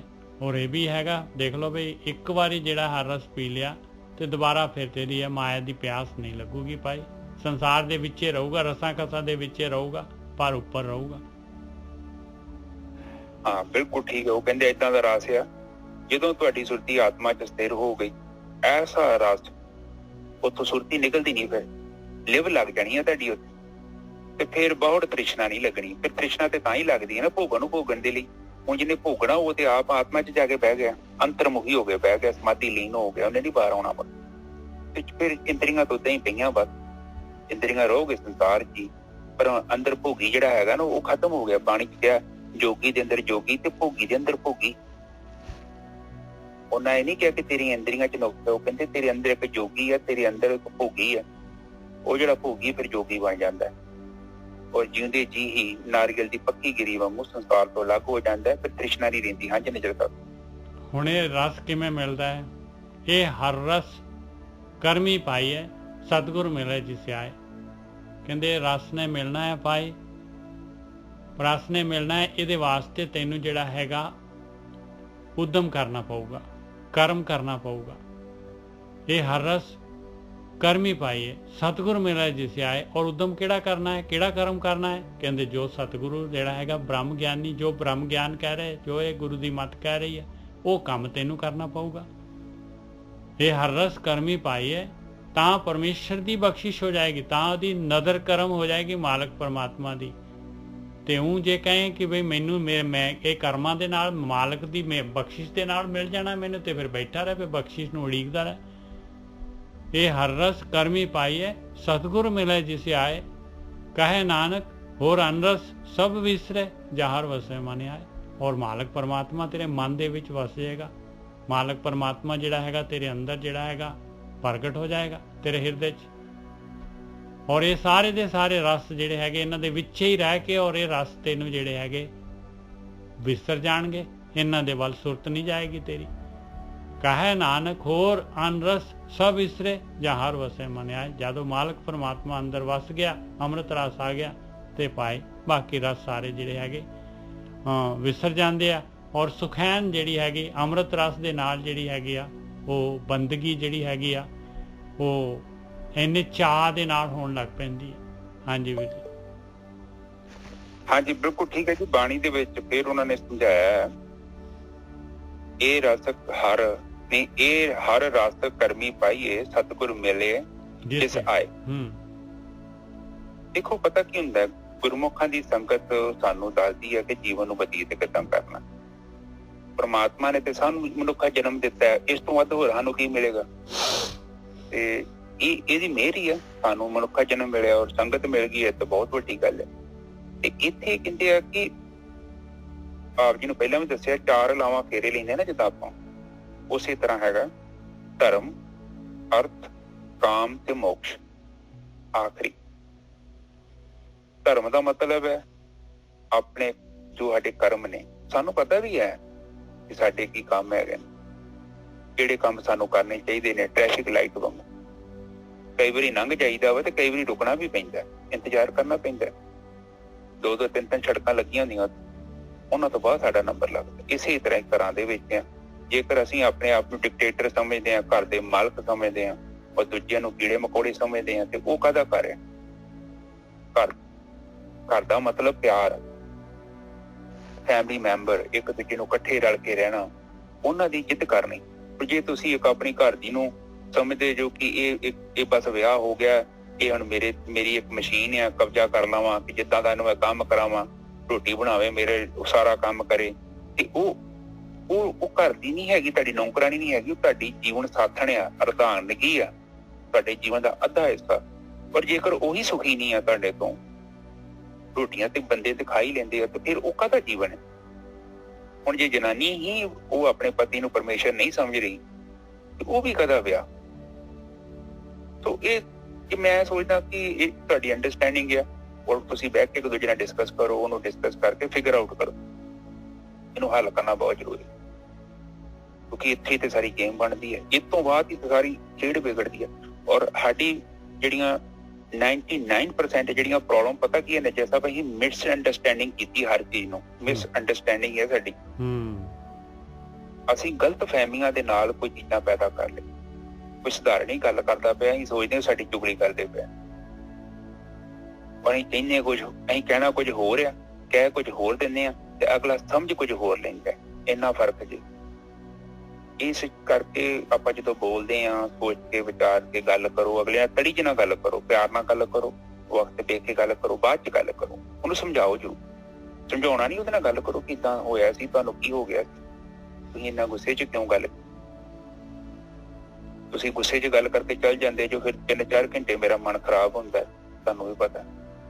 ਫਿਰ ਮੈਂ ਬੱਚਿਆਂ ਤੇ ਗੁੱਸਾ ਕੱਢਦੀ ਹਾਂ। ਕਿਉਂ ਨਾ ਆਪਾਂ ਹੋਰ ਸੌਖੇ ਤਰੀਕੇ ਨਾਲ, ਚੰਗੇ ਤਰੀਕੇ ਨਾਲ ਇਹਨੂੰ ਹੱਲ ਕਰੀਏ। ਔਖਾ ਕੰਮ ਹੈ, ਪਰ ਕੋਸ਼ਿਸ਼ ਕੀਤੀ ਜਾ ਸਕਦੀ। ਰੋਜ਼ ਜਿਹੜੀ ਆਮ ਹੀ ਬੰਦੇ ਜ਼ਹਿਰ ਪੀਂਦੇ ਆ, ਉਹ ਦੱਸਦੇ ਹੀ ਨਹੀਂ ਆਪਣੇ ਜੀਵਨ ਸਾਥੀ ਨੂੰ। ਦੱਸਿਆ ਕਰੋ ਉਹਨੂੰ ਕਿ ਮੈਂ ਤੁਹਾਡੇ ਨਾਲ ਰਹਿ ਤੇ ਰਹੀ ਹਾਂ, ਪਰ ਕੰਫਰਟੇਬਲ ਨਹੀਂ ਹੈ। ਜੇ ਜਾਇਜ਼ ਹੈਗਾ ਤੁਹਾਡੀਆਂ ਗੱਲਾਂ ਮੰਨੂਗਾ। ਇਹ ਨਾ ਹੋਵੇ ਸੋਚੇ ਕਿ ਤੁਸੀਂ ਪ੍ਰਿੰਸ ਚਾਰਮੀ ਲੱਭਦੇ ਫਿਰੋ, ਉਹ ਨਹੀਂ ਹੈਗੇ ਪ੍ਰਿੰਸ ਚਾਰਮੀ, ਉਹ ਕਹਾਣੀਆਂ ਚ ਹੀ ਹੁੰਦੇ ਨੇ। ਅਸਲੀ ਇਹ ਚੇਤਾ ਨਹੀਂ ਹੈਗਾ, ਪ੍ਰੈਕਟੀਕਲ ਲਾਈਫ ਕੁਝ ਹੋ ਰਿਹਾ। ਪਰ ਰਹੀ ਗੱਲ ਆਪਣੇ ਮੰਮੀ ਪਾਪਾ ਨੂੰ ਦੇਖੋ, ਉਹਨਾਂ ਦੇ ਜੀਵਨ ਨੂੰ ਵੇਖੋ, ਉਹ ਵੀ ਇਸੇ ਜੀਵਨ ਚੋਂ ਹੀ ਆਏ ਨੇ, ਔਰ ਉਹਨਾਂ ਦੇ ਵੀ ਮੰਮੀ ਪਾਪਾ ਜਿਹੜੇ ਉਹ ਵੀ ਗੋ ਥਰੂ, ਇਹ ਪ੍ਰੈਕਟੀਕਲੀ ਹੁੰਦਾ ਹੈ ਲਾਈਫ। ਇੱਥੇ ਬਾਣੀ ਆਪਾਂ ਨੂੰ ਇਹ ਸਮਝਾਉਂਦੀ ਹੈ ਕਿ ਜਿਹੜਾ ਧਰਮ ਦਾ ਮਤਲਬ ਫਰਜ਼, ਉਸ ਨੂੰ ਸਾਡੇ ਫਰਜ਼ ਨੇ, ਰਿਸਪੌਂਸਿਬਿਲਟੀਆਂ, ਜਿੱਦਾਂ ਪਤੀ ਪਤਨੀ ਇੱਕ ਬੰਧਨ ਚ ਬੱਝੇ ਨੇ, ਉਹਨਾਂ ਦੀ ਇੱਕ ਜ਼ਿੰਮੇਵਾਰੀ ਹੈ। ਇੱਕ ਬੱਚੇ ਨੂੰ ਵੀ ਤਿਆਰ ਕਰਨਾ, ਛੋਟੇ ਬੱਚੇ ਨੂੰ ਡਿਊਟੀਆਂ ਲਾਓ, ਉਹਨੂੰ ਕਹੋ ਹਫ਼ਤੇ ਚ ਬਈ ਚਲ ਅੱਜ ਆਪਾਂ ਆਪਣੇ ਸਾਰਿਆਂ ਨੇ ਨਾ ਆਪੋ ਆਪਣੀ ਪਲੇਟ ਧੋਣੀ ਆ, ਕਹੋ ਨਾ ਬੱਚਿਆਂ ਨੂੰ, ਪਤਾ ਤੇ ਲੱਗੇ ਇਹਨਾਂ ਨੂੰ ਨਾ ਉਹ ਪਲੇਟ ਕਿੱਦਾਂ ਧੋਤੀ ਜਾਂਦੀ ਹੈ। ਚਲੋ ਜੀ ਅੱਜ ਆਪਾਂ ਘਰ ਦੀ ਸਫਾਈ ਕਰਨੀ। ਮੈਂ ਤਾਂ ਆਪਣੇ ਬੱਚੇ ਨੂੰ ਕਹਿੰਦਾ, ਮੰਮੀ ਵੀ ਸੁਣਦੀ ਹੈ, ਮੈਂ ਪੁੱਤ ਆਪਣੇ ਸਾਈਕਲ ਸਾਫ਼ ਕਰੋ, ਕਮ ਸੇ ਕਮ ਆਪਣੇ ਬੂਟ ਕਰੋ। ਮੈਂ ਆਪਣੀ ਘਰ ਦੀ ਨੂੰ ਵੀ ਕਹਿੰਦਾ ਵੀ ਇਹਨਾਂ ਤੋਂ ਕੰਮ ਲਓ, ਕਿਉਂਕਿ ਉਹਨਾਂ ਨੂੰ ਜ਼ਿੰਮੇਵਾਰੀਆਂ ਦਓਗੇ ਤੇ ਕਰਾਂਗੇ। ਹੁਣ 25-30 ਸਾਲ ਦੀ ਬੱਚੇ ਨੂੰ ਕੁਝ ਕਿਹਾ ਹੀ ਨਹੀਂ, ਮੁੜ ਕੇ ਕਹੋਗੇ ਬਾਜ਼ਾਰੋਂ ਕੋਈ ਚੀਜ਼ ਲਿਆ ਦੇ, ਉਹ ਕਹਿੰਦਾ ਮੈਂ ਨਹੀਂ ਲਿਆਉਂਦਾ।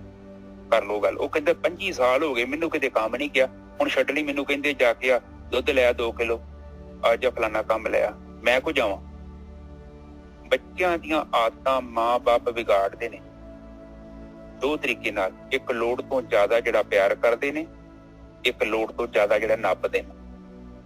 ਇਸੇ ਲਈ ਬਾਣੀ ਚ ਕਿਹਾ ਸਹਿਜ ਮਾਰਗ, ਮਿਡਲ ਮਾਰਗ ਨੱਪੋ ਤੇ ਕੁਛ ਨਹੀਂ ਹੁੰਦਾ। ਬੱਚੇ ਤੇ ਪੜਦਾ ਨੇ, ਜੋ ਮਰਜ਼ੀ ਲਿਖ ਦੋ, ਤੇ ਜਦੋਂ ਉਹਨੂੰ ਕਹਿਣਾ ਨਹੀਂ 25 ਸਾਲ ਆਪਾਂ ਨੂੰ ਕੰਮ ਨਹੀਂ ਕਹਿਣਾ, ਮੁੜ ਕੇ ਕਹਿੰਦੇ ਸਾਡੇ ਬੱਚੇ ਸੁਣਦੇ ਨਹੀਂ। ਹੁਣ ਨਿੱਕਾ ਜਿਹਾ ਬੱਚਾ 5 ਸਾਲ ਦਾ ਕਿਉਂ ਨਹੀਂ ਕਹਿਣਾ ਮੰਨੂਗਾ? ਆ ਮੇਰੇ ਨਾਲ ਨਿਆਣੇ ਹੈਗੇ, ਕਹਿੰਦੇ ਲਿਆ ਆਪਾਂ ਅਸੀਂ ਬੀਜਦੇ ਹਾਂ ਕਿਆਰੀਆਂ ਚ, ਲਸਣ ਬੀਜਦੇ, ਗੰਢੇ ਬੀਜਦੇ, ਚਾਹ ਦੇ ਨਾਲ ਬੀਜਦੇ। ਜੇ ਉਹਨਾਂ ਨੂੰ ਆਦਤ ਹੀ ਨਹੀਂ ਪਾਵਾਂਗੇ ਆਪਾਂ ਆਪਾਂ ਬੱਚਿਆਂ ਨੂੰ ਸਕੂਲਾਂ 'ਚ ਭੇਜਦੇ ਹਾਂ, ਚੰਗੇ ਤੋਂ ਚੰਗਾ ਕੱਪੜਾ ਲੈ ਕੇ ਦਿੰਦੇ ਹਾਂ। ਅਗਲਾ ਕਹਿੰਦਾ, ਉਹ ਬੱਚਾ ਸੋਚਦਾ ਵਾ ਬੱਚੇ ਨੂੰ ਤੁਹਾਡਾ ਸਹੂਲਤਾਂ ਨਹੀਂ ਚਾਹੀਦੀਆਂ, ਬੱਚੇ ਨੂੰ ਪਿਆਰ ਵੀ ਚਾਹੀਦਾ। ਮਾਂ ਬਾਪ ਪਿਆਰ ਵੀ ਕਰੋ, 10 ਮਿੰਟ 20 ਮਿੰਟ ਦਿਨ 'ਚ ਦਿਓ ਉਹਨੂੰ। ਇਕੱਲਾ ਪੈਸਾ ਨਹੀਂ, ਕੋਈ ਕਹਾਂ ਪੁੱਤ ਤੈਨੂੰ ਕਾਰ ਲੈ ਦਿੱਤੀ, ਤੇਰੇ ਕਾਲਜ ਦੀ ਫੀਸ ਦੇ ਦਿੱਤੀ, ਉਹ ਇੱਕ ਅਲੱਗ ਚੀਜ਼ ਹੈ ਯਾਰ। ਇਸੇ ਤਰ੍ਹਾਂ ਪਤਨੀ ਹੈ ਚਾਹੇ ਪਤੀ ਹੈ, ਉਹ ਥੋੜਾ ਬਹੁਤਾ ਉਹਨਾਂ ਨੂੰ ਕਰੋ, ਉਹਨਾਂ ਨੂੰ ਦੱਸੋ ਕਿ ਹਾਂ ਵੀ ਤੂੰ ਮੇਰੇ ਜੀਵਨ 'ਚ ਬਹੁਤ ਇੰਪੋਰਟੈਂਟ ਹੈਗਾ। ਸਹੀ ਗੱਲ ਹੈ। ਉਹ ਬੱਚਿਆਂ ਨੂੰ ਵੀ ਐਪਰੀਸ਼ੀਏਟ ਕਰਨਾ ਚਾਹੀਦਾ ਆਪਣੇ ਮੰਮੀ ਪਾਪਾ ਨੂੰ। ਨਹੀਂ ਯਕੀਨ ਆਉਂਦਾ ਤੇ ਅਨਾਥ ਆਸ਼ਰਮ 'ਚ ਜਾ ਕੇ ਦੇਖੋ ਨਾ, ਉਹਨਾਂ ਬੱਚਿਆਂ ਦੇ ਚਿਹਰੇ ਬਹੁਤ ਔਖੀ ਲੱਗਦੀ। ਜੇਕਰ ਤੁਹਾਡੇ ਘਰ ਰੋਟੀ ਪੱਕੀ ਮਿਲ ਰਹੀ ਹੈ, ਚੰਗਾ ਰਹਿਣ ਨੂੰ ਮਿਲ ਰਿਹਾ ਹੈ, ਤੇ ਉਹ ਫ੍ਰੀ 'ਚ ਨਹੀਂ ਹੈ। ਉਹਦੇ ਲਈ ਕੋਈ ਬੰਦਾ ਧੱਕੇ ਖਾ ਰਿਹਾ ਹੈ, ਕੋਈ ਬੰਦਾ ਟਰੱਕ ਚਲਾ ਰਿਹਾ ਜਾਂ ਦਿਹਾੜੀ ਕਰ ਰਿਹਾ ਹੈ, ਕੋਈ ਬੰਦਾ ਜੇ ਤੁਸੀਂ ਚੰਗੇ ਕੱਪੜੇ ਪਾਏ, ਚੰਗੇ ਬੂਟ ਪਾਏ ਆ, ਜੇ ਸਾਨੂੰ ਇਹ ਵੀ ਨਹੀਂ ਦਿਖਦੇ ਤੇ ਸਾਨੂੰ ਸ਼ਰਮ ਹੋਣੀ ਚਾਹੀਦੀ ਹੈ। ਕੋਈ ਬੰਦਾ ਹੈ ਉਹ ਕੰਮ ਕਰ ਰਿਹਾ, ਉਹਦੇ ਕਰਕੇ ਸਾਨੂੰ ਮਿਲ ਰਿਹਾ। ਮੇਰੇ ਕਾਲਜਾਂ ਦੀਆਂ ਫੀਸਾਂ ਹੁਣ ਨਾ ਆਉਂਦੀ ਆ, ਕਹਿੰਦੀ ਆ ਸੱਸ ਮੈਨੂੰ ਕੁਝ ਨਾ ਕਵੇ। ਏਦਾਂ ਕਿੱਦਾਂ ਹੋਵੇ?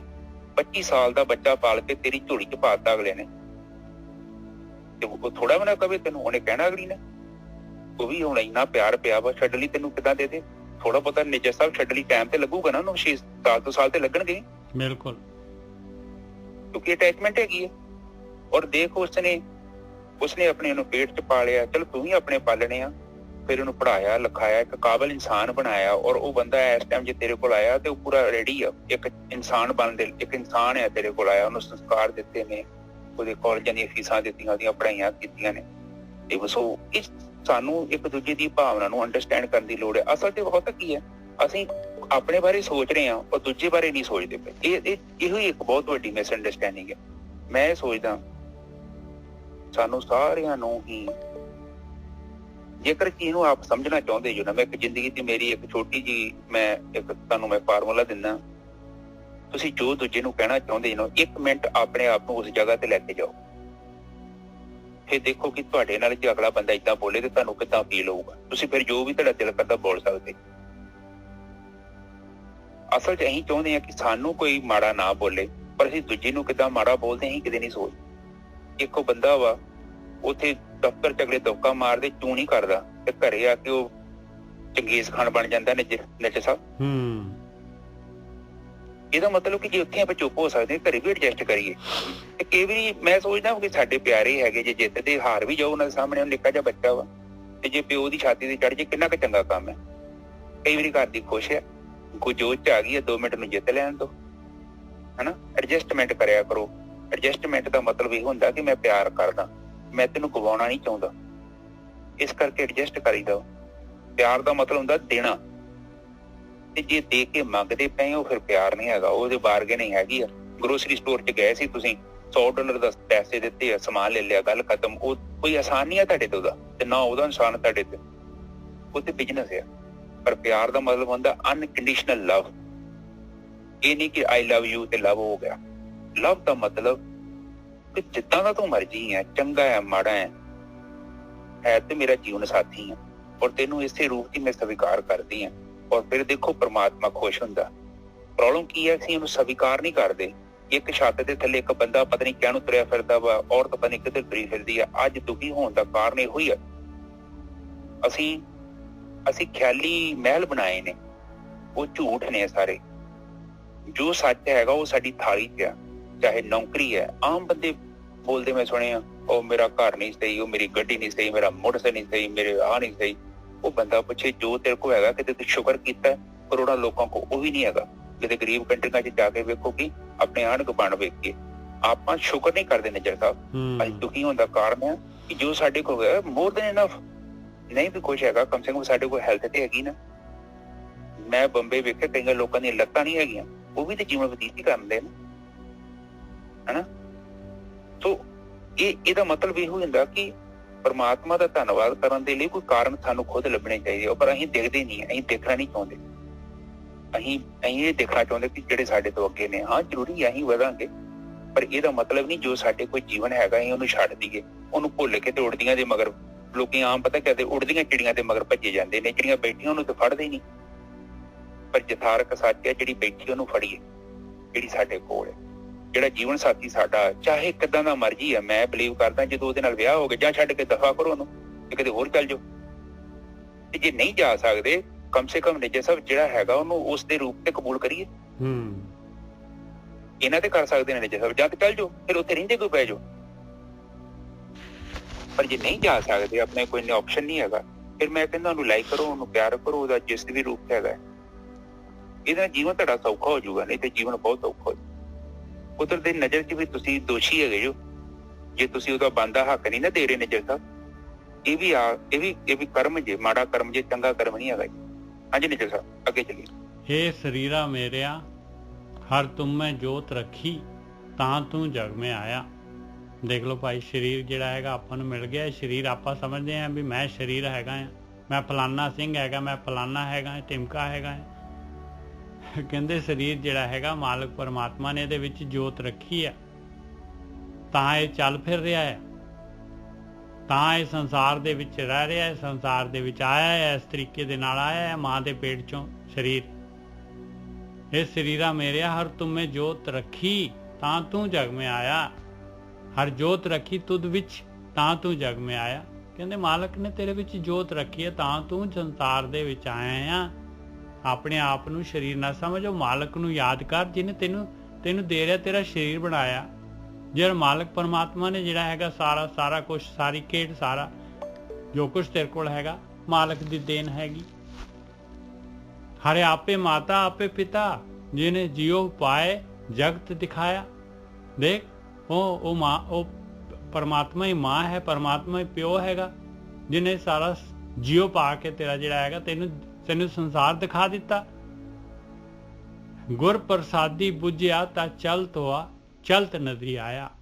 ਤਾਂ ਜਿਹੜਾ ਇਨਸਾਨ ਜਿਹੜਾ ਹੈਗਾ ਇਹ ਸਰੀਰ ਦੀ ਪਕੜ ਚੋਂ ਜਿਹੜਾ ਹੈਗਾ, ਸਰੀਰ ਆਪਣੇ ਆਪ ਨੂੰ ਜਿਹੜਾ ਹੈਗਾ ਸਰੀਰ ਦੇ ਵੱਖ ਕਰਦਾ, ਸਰੀਰ ਤੋਂ, ਤਾਂ ਸਮਝਦਾ ਮੈਂ ਸਰੀਰ ਨਹੀਂ ਹੈਗਾ।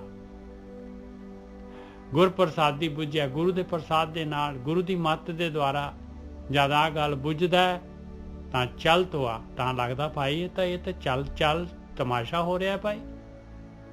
ਇਹ ਤਾਂ ਮੈਂ ਤਾਂ ਜਿਹੜਾ ਹੈਗਾ ਇਹ ਤਾਂ ਪਰਮਾਨੈਂਟ ਪਲੇਸ ਹੀ ਨਹੀਂ ਹੈ। ਇਹ ਤਾਂ ਸਾਰੇ ਇੱਧਰੋਂ ਆ ਰਹੇ ਤੇ ਇੱਧਰੋਂ ਜਾ ਰਹੇ ਆ। ਇਹ ਤਮਾਸ਼ਾ ਚੱਲ ਰਿਹਾ ਮਾਲਕ ਪਰਮਾਤਮਾ ਦਾ, ਚੱਲ ਰਿਹਾ, ਫਿਲਮ ਚੱਲ ਰਹੀ ਹੈ, ਮਾਲਕ ਪਰਮਾਤਮਾ ਦੀ ਖੇਡ ਚੱਲ ਰਹੀ ਹੈ। ਗੁਰ ਪ੍ਰਸਾਦੀ ਬੁੱਝਿਆ ਤਾਂ ਚਲਤ ਹੋਆ ਚਲਤ ਨਜ਼ਰੀ ਆਇਆ। ਪਤਾ ਲੱਗ ਗਿਆ ਵੀ ਇੱਥੇ ਪਰਮਾਨੈਂਟ ਰਹਿਣ ਵਾਲਾ ਤਾਂ ਕੋਈ ਹੈ ਹੀ ਨਹੀਂ ਚੀਜ਼। ਕਹੇ ਨਾਨਕ ਸਿਸ਼ਟ ਕਾ ਮੂਲ ਰਚਿਆ ਜੋਤ ਰਾਖੀ ਤਾਂ ਤੂੰ ਜਗ में ਆਇਆ।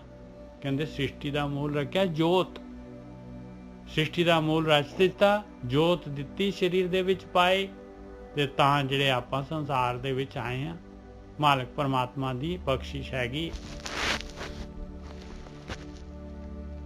ਇਹ ਸਰੀਰਾ ਮੇਰਿਆ ਹਰ ਤੁਮੇ ਜੋਤ ਰੱਖੀ ਤਾਂ ਤੂੰ ਜਗ में ਆਇਆ। ਹਰ ਜੋਤ ਰੱਖੀ ਤੁਧ ਵਿੱਚ ਤਾਂ ਤੂੰ ਜਗ में ਆਇਆ। ਹਾਂਜੀ ਵੀਰ ਜੀ। ਹਾਂਜੀ ਠੀਕ ਹੈ ਜੀ। ਹਾਂ, ਇਹਦੇ ਕੀ ਹਰ ਨੇ ਤੇਰੇ 'ਚ ਜੋਤ ਰੱਖੀ ਹੈ ਤਾਂ ਤੂੰ ਜਗਤ ਤੇ ਆਇਆ। ਕਿੰਨਾ ਖੂਬਸੂਰਤ ਜੀਵਨ ਸਾਨੂੰ ਮਿਲਿਆ ਤੇ ਕਿੱਡਾ ਵੇਖੋ ਆਪਾਂ ਸੰਸਾਰ ਨੂੰ ਵੇਖਦੇ ਆ, ਰੰਗ ਤਮਾਸ਼ੇ ਵੇਖਦੇ ਆ, ਔਰ ਜੇ ਅਸੀਂ ਇੰਨਾ ਕੁਝ ਮਿਲਣ ਦੇ ਬਾਵਜੂਦ ਵੀ ਔਰ ਅਸੀਂ ਦੁਨੀਆ ਭਰ ਦੇ ਉਲਟੇ ਪੁਲਟੇ ਕੰਮ ਕਰਦੇ ਆ, ਤੇ ਕੀ ਪ੍ਰਮਾਤਮਾ ਖੁਸ਼ ਹੋਊਗਾ ਜਿਹਨੇ ਜੋਤ ਸਾਡੇ 'ਚ ਰੱਖੀ? ਇਹ ਕਿਉਂਕਿ ਇਹ ਜੋਤ ਰੱਖੀ ਤੇ ਤਾਂ ਹੀ ਤੇ ਸੰਸਾਰ 'ਚ ਆਪਾਂ ਆਏ ਆ, ਤੇ ਜੇ ਜੋਤ ਹੀ ਨਾ ਹੋਊਗੀ ਤਾਂ ਆਪਾਂ ਸੰਸਾਰ 'ਚ ਕਿੱਥੋਂ ਆਵਾਂਗੇ? ਹਾਂਜੀ ਨਿੱਜਰ ਸਾਹਿਬ, ਅਗਲੀ ਤੁਕ ਬੋਲੋ। हरे आपे माता आपे पिता जिन जियो उपाय जगत दिखाया। कहते मालक परमात्मा आप ही मां है, आप ही प्यो है, जिन्हें जियो पाया है बिच, जियो पा के ते संसार दिखा दिता। आ देख लो ਹੁਣ ਕਹਿੰਦੇ ਕਿ ਹਰ ਆਪ ਹੀ ਮਾਤਾ ਤੇ ਆਪੇ ਪਿਤਾ। ਉਹ ਪਰਮਾਤਮਾ ਆਪ ਹੀ ਤੇ ਮਾਤਾ ਦੇ ਰੂਪ 'ਚ ਬੈਠਾ ਹੈ, ਉਹ ਵੀ ਤੇ ਜੋਤ ਉਹਦੀ ਹੈ, ਉਹੀ ਪਿਤਾ ਵਾ। ਆਪਾਂ ਨਹੀਂ ਨਾ ਦਿੰਦੇ, ਹੈ ਤੇ ਰੂਪ ਤੇ ਜਗ ਪਰਮਾਤਮਾ ਦਾ ਹੀ ਹੈ ਨਾ ਸਾਰਾ। ਵੱਖਰੀ ਥੋੜੀ ਚੀਜ਼ ਹੈਗੀ ਹੈ ਇੱਥੋਂ।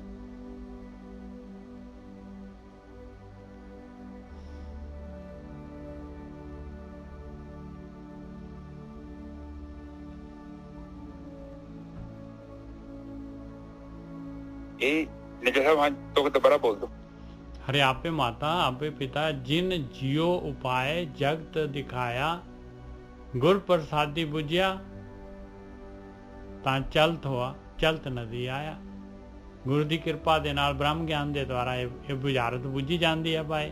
ਫਿਰ ਪਤਾ ਲੱਗਦਾ ਹੈ ਭਾਈ ਇਹ ਤਾਂ ਤਮਾਸ਼ਾ ਹੈਗਾ, ਇਹ ਮੈਂ ਇੱਥੇ ਪਰਮਾਨੈਂਟ ਨਹੀਂ ਹੈਗਾ, ਮੇਰਾ ਇਹ ਸਰੀਰ ਮੈਨੂੰ ਹਮੇਸ਼ਾ ਵਾਸਤੇ ਨਹੀਂ ਮਿਲਿਆ ਹੋਇਆ।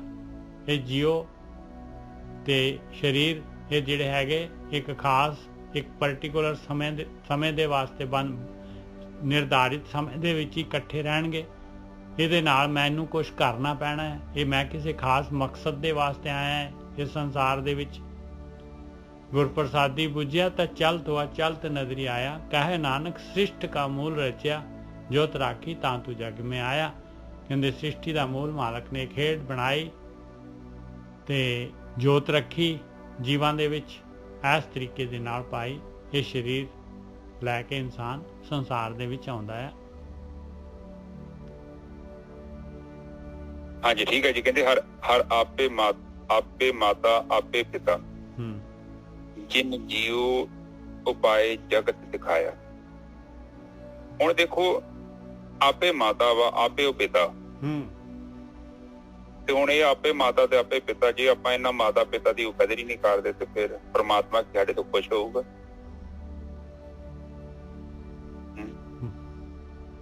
जेड़ा एडा क्लोज रिश्ता वा तुहाडा जिन्हें तुहानूं सांभिया पालिया परोसिया तुहाडे एक एक दुख नूं रात नूं नींद नहीं आउंदी सी तुहानूं ते चारे चुक्की फिरदे किते ढिड पीड़ होनी किते हॉस्पिटलां च धक्के खाने पर इंसान किदां दा भुल जांदा है सब। आप उन्हें दवाई लई कि नहीं लई पर उन्होंने तुहानूं दवाई दवाई ते जदों उन्हां नूं लोड़ पई तुसीं उन्हां तों भागी हो गए तुसीं भज जांदे जो। आपे तो कहते हर माता वा ते हर पिता वा और वेखो इदां दे मापे हुंदे आ किते तुहानूं माड़ा थोड़ी बोलदे। मैं नहीं कहंदा कि चलो थोड़ी जनरेशन गैप ते हुंदा ही आ। हुण घरे कोई बंदा है कोई गलत काम हुंदा है तो माड़ा मोटा बेचारे ने ते कहना ही आंदा ना। हुण तुसीं कहो कोई गूंगा ही हो जाए अगला इदां किदां हो जाए, बंदा जिंदा वा माड़ा मोटा ते बोलूगा। तो इत्थे माता पिता का मतलब है कि भी परमात्मा ही है तो परमात्मा ही है। इत्थे किसी रूप च भी जेकर आप किसी को परेशान कर रहे हैं दुखी कर रहे हैं चाहे घर दे रूप च चाहे बच्चों के रूप चाहे पति के रूप चाहे पत्नी के रूप च किसी दे नाल जो भी कर रहे हैं वो हारी हैगा। इस चीज नूं समझना पऊगा निजर साहब। बिल्कुल सही गल है जी। वो मालक परमात्मा जिहड़ा हैगा वो जिहड़ा हैगा खुश नहीं हुंदा इस गल ते। हाँ ये माड़ी चीज है। ਉਹਦਾ ਇੰਨਾ ਸੋਹਣਾ ਸ਼ਹਿਰ ਹੈ ਇੰਨਾ ਸੋਹਣਾ ਉਹਨੇ ਪ੍ਰਕਿਰਤੀ ਬਣਾਈ ਹੈ ਤੇ ਆਪਾਂ ਗੰਦ ਪਾ ਕੇ ਜਾਈਏ ਤੇ ਉਹ ਕਿੰਨੀ ਕੁ ਚੰਗੀ ਗੱਲ ਹੈ। ਮੈਂ ਤੇ ਇਹ ਵੀ ਵੇਖਦਾ ਕਿ ਜੇ ਆਪਾਂ ਧਰਤੀ ਤੇ ਲਿਫਾਫਾ ਸੁੱਟ ਜਾਂਦੇ ਨਾ ਤੇ ਉਹ ਵੀ ਵੇਂਦਾ ਪਿਆ ਜੋ ਸਾਡਾ ਉਹ ਵੇਂਦਾ ਵਾ ਕਿ ਤੂੰ ਗੰਦ ਪਾ ਗਿਆ ਤੇ ਤੂੰ ਸੁੱਟ ਦਿੱਤਾ ਲਿਫਾਫਾ ਇੱਥੇ ਸੜਕ ਦੇ ਦੁਆਲੇ ਇਹਨੂੰ ਚੁੱਕਣਾ ਕਿੰਨੇ ਆ। ਇੱਥੇ ਘੁੰਮਦਾ ਹੀ ਰਹਿਣਾ 10 ਸਾਲ 20 ਸਾਲ ਕਿਤੇ ਕਿੰਨੇ ਸਾਲ ਤੱਕ ਉੱਥੇ ਸੜਕ ਤੇ ਬੋਤਲ ਤੁਰੀ ਫਿਰਦੀ ਰਹੂਗੀ। ਤੂੰ ਸੁੱਟ ਦਿੱਤੀ ਆ ਜਾਂ ਕਿ ਥੋੜਾ ਸਬਰ ਕਰਦਾ ਉਸੇ ਬੋਤਲ ਨੂੰ ਤੂੰ ਘਰੇ ਲਿਆ ਕੇ ਵੀ ਡਸਟਬਿਨ 'ਚ ਵੀ ਸੁੱਟ ਸਕਦਾ ਸੀ ਪ੍ਰੋਪਰ ਉਹਨੂੰ ਵੇਸਟ। ਉਹ ਇਹ ਚੀਜ਼ਾਂ ਜਿਹੜੀਆਂ ਬਾਣੀ ਸਾਨੂੰ ਸਮਝਾ ਰਹੀ। ਹਾਂਜੀ ਨੇਜਾ ਸਾਹਿਬ ਅੱਗੇ ਚੱਲੀਏ। ਗੁਰ ਪ੍ਰਸਾਦ ਦੀ ਬੁੱਝਿਆ ਤਾਂ ਚਲਤ ਹੋਆ ਚਲਤ ਨਜ਼ਰੀ ਆਇਆ। ਜਦ ਪਤਾ ਲੱਗਦਾ ਹੈ ਭਾਈ ਗੁਰੂ ਦੇ ਪ੍ਰਸਾਦ ਦੇ ਨਾਲ ਕਿ ਉਹ ਮਾਂ ਪਿਓ ਪਰਮਾਤਮਾ ਆਪ ਹੈਗਾ। ਉਹਨੇ ਆਪਣਾ ਜੀਓ ਜਿਹੜਾ ਹੈਗਾ ਆਪਣਾ ਜੀਓ ਮਾਲਕ ਨੇ ਜਿਹੜਾ ਹੈਗਾ ਸਰੀਰ ਦੁਨੀਆ ਦੇ ਵਿੱਚ ਭੇਜਿਆ ਹੈ। ਸਰੀਰ ਦੇ ਵਿੱਚ ਪਾ ਕੇ ਤੇ ਤਾਂ ਜਗਤ ਦਿਖਿਆ ਆਪਾਂ ਨੂੰ। ਇਹ ਗੁਰੂ ਦੀ ਕਿਰਪਾ ਦੇ ਨਾਲ ਇਨਸਾਨ ਜ਼ਿਆਦਾ ਇਹ ਗੱਲ ਬੁੱਝ ਲੈਂਦਾ ਆ ਬਈ ਮੈਂ ਜਿਹੜਾ ਹੈਗਾ ਕਿਸੇ ਖਾਸ ਮਕਸਦ ਵਾਸਤੇ ਆਇਆ ਹਾਂ। ਇਹ ਤਮਾਸ਼ਾ ਸਮਝਦਾ ਸੰਸਾਰ ਨੂੰ, ਸਮਝਦਾ ਮੈਂ ਇੱਥੇ ਪਰਮਾਨੈਂਟ ਨਹੀਂ ਹੈਗਾ।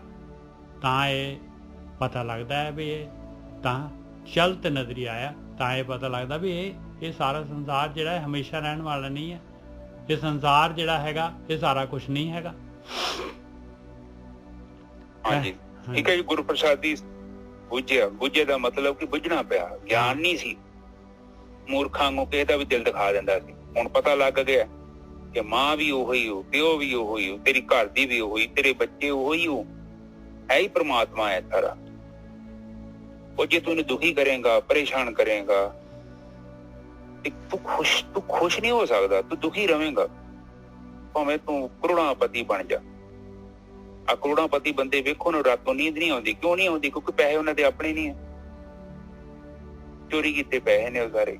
ਮੁੜ ਕੇ ਉਹ ਘਰ ਬਣਾਇਆ ਵਾ, ਉਹ ਘਰ ਦੇ ਵਿੱਚੋਂ ਕਿੱਥੋਂ ਨੀਂਦ ਆਉਣੀ ਇਹਨਾਂ? ਰਾਤ ਨੂੰ ਗੋਲੀ ਖਾ ਕੇ ਸੌਣਾ ਪੈਣਾ। ਸੋ ਇੱਥੇ ਇੱਕ ਪਰਮਾਤਮਾ ਦਾ ਜਿਹੜਾ ਭੇਦ ਹੈ, ਗੁੱਝਾ ਭੇਦ ਹੈ, ਉਹ ਗੁਰਮੁਖਾਂ ਦੀ ਸੰਗਤ ਚ ਬੰਦੇ ਨੂੰ ਪਤਾ ਲੱਗ ਜਾਂਦਾ। ਬੁੱਝਿਆ ਮਤਲਬ ਬੁੱਝ ਜਾਂਦਾ ਹੈ ਬੰਦਾ, ਇਹਨੂੰ ਪਤਾ ਲੱਗ ਜਾਂਦਾ ਇਹ ਜਗਤ ਇੱਕ ਤਮਾਸ਼ਾ ਹੈ ਤੇ ਇੱਥੇ ਮੈਂ ਐਸਾ ਕੋਈ ਉਲਟਾ ਪੁਲਟਾ ਕੰਮ ਨਹੀਂ ਕਰਨਾ ਜਿਹਦੇ ਕਰਕੇ ਸੰਸਕਾਰ ਪੈਦਾ ਹੋਣ।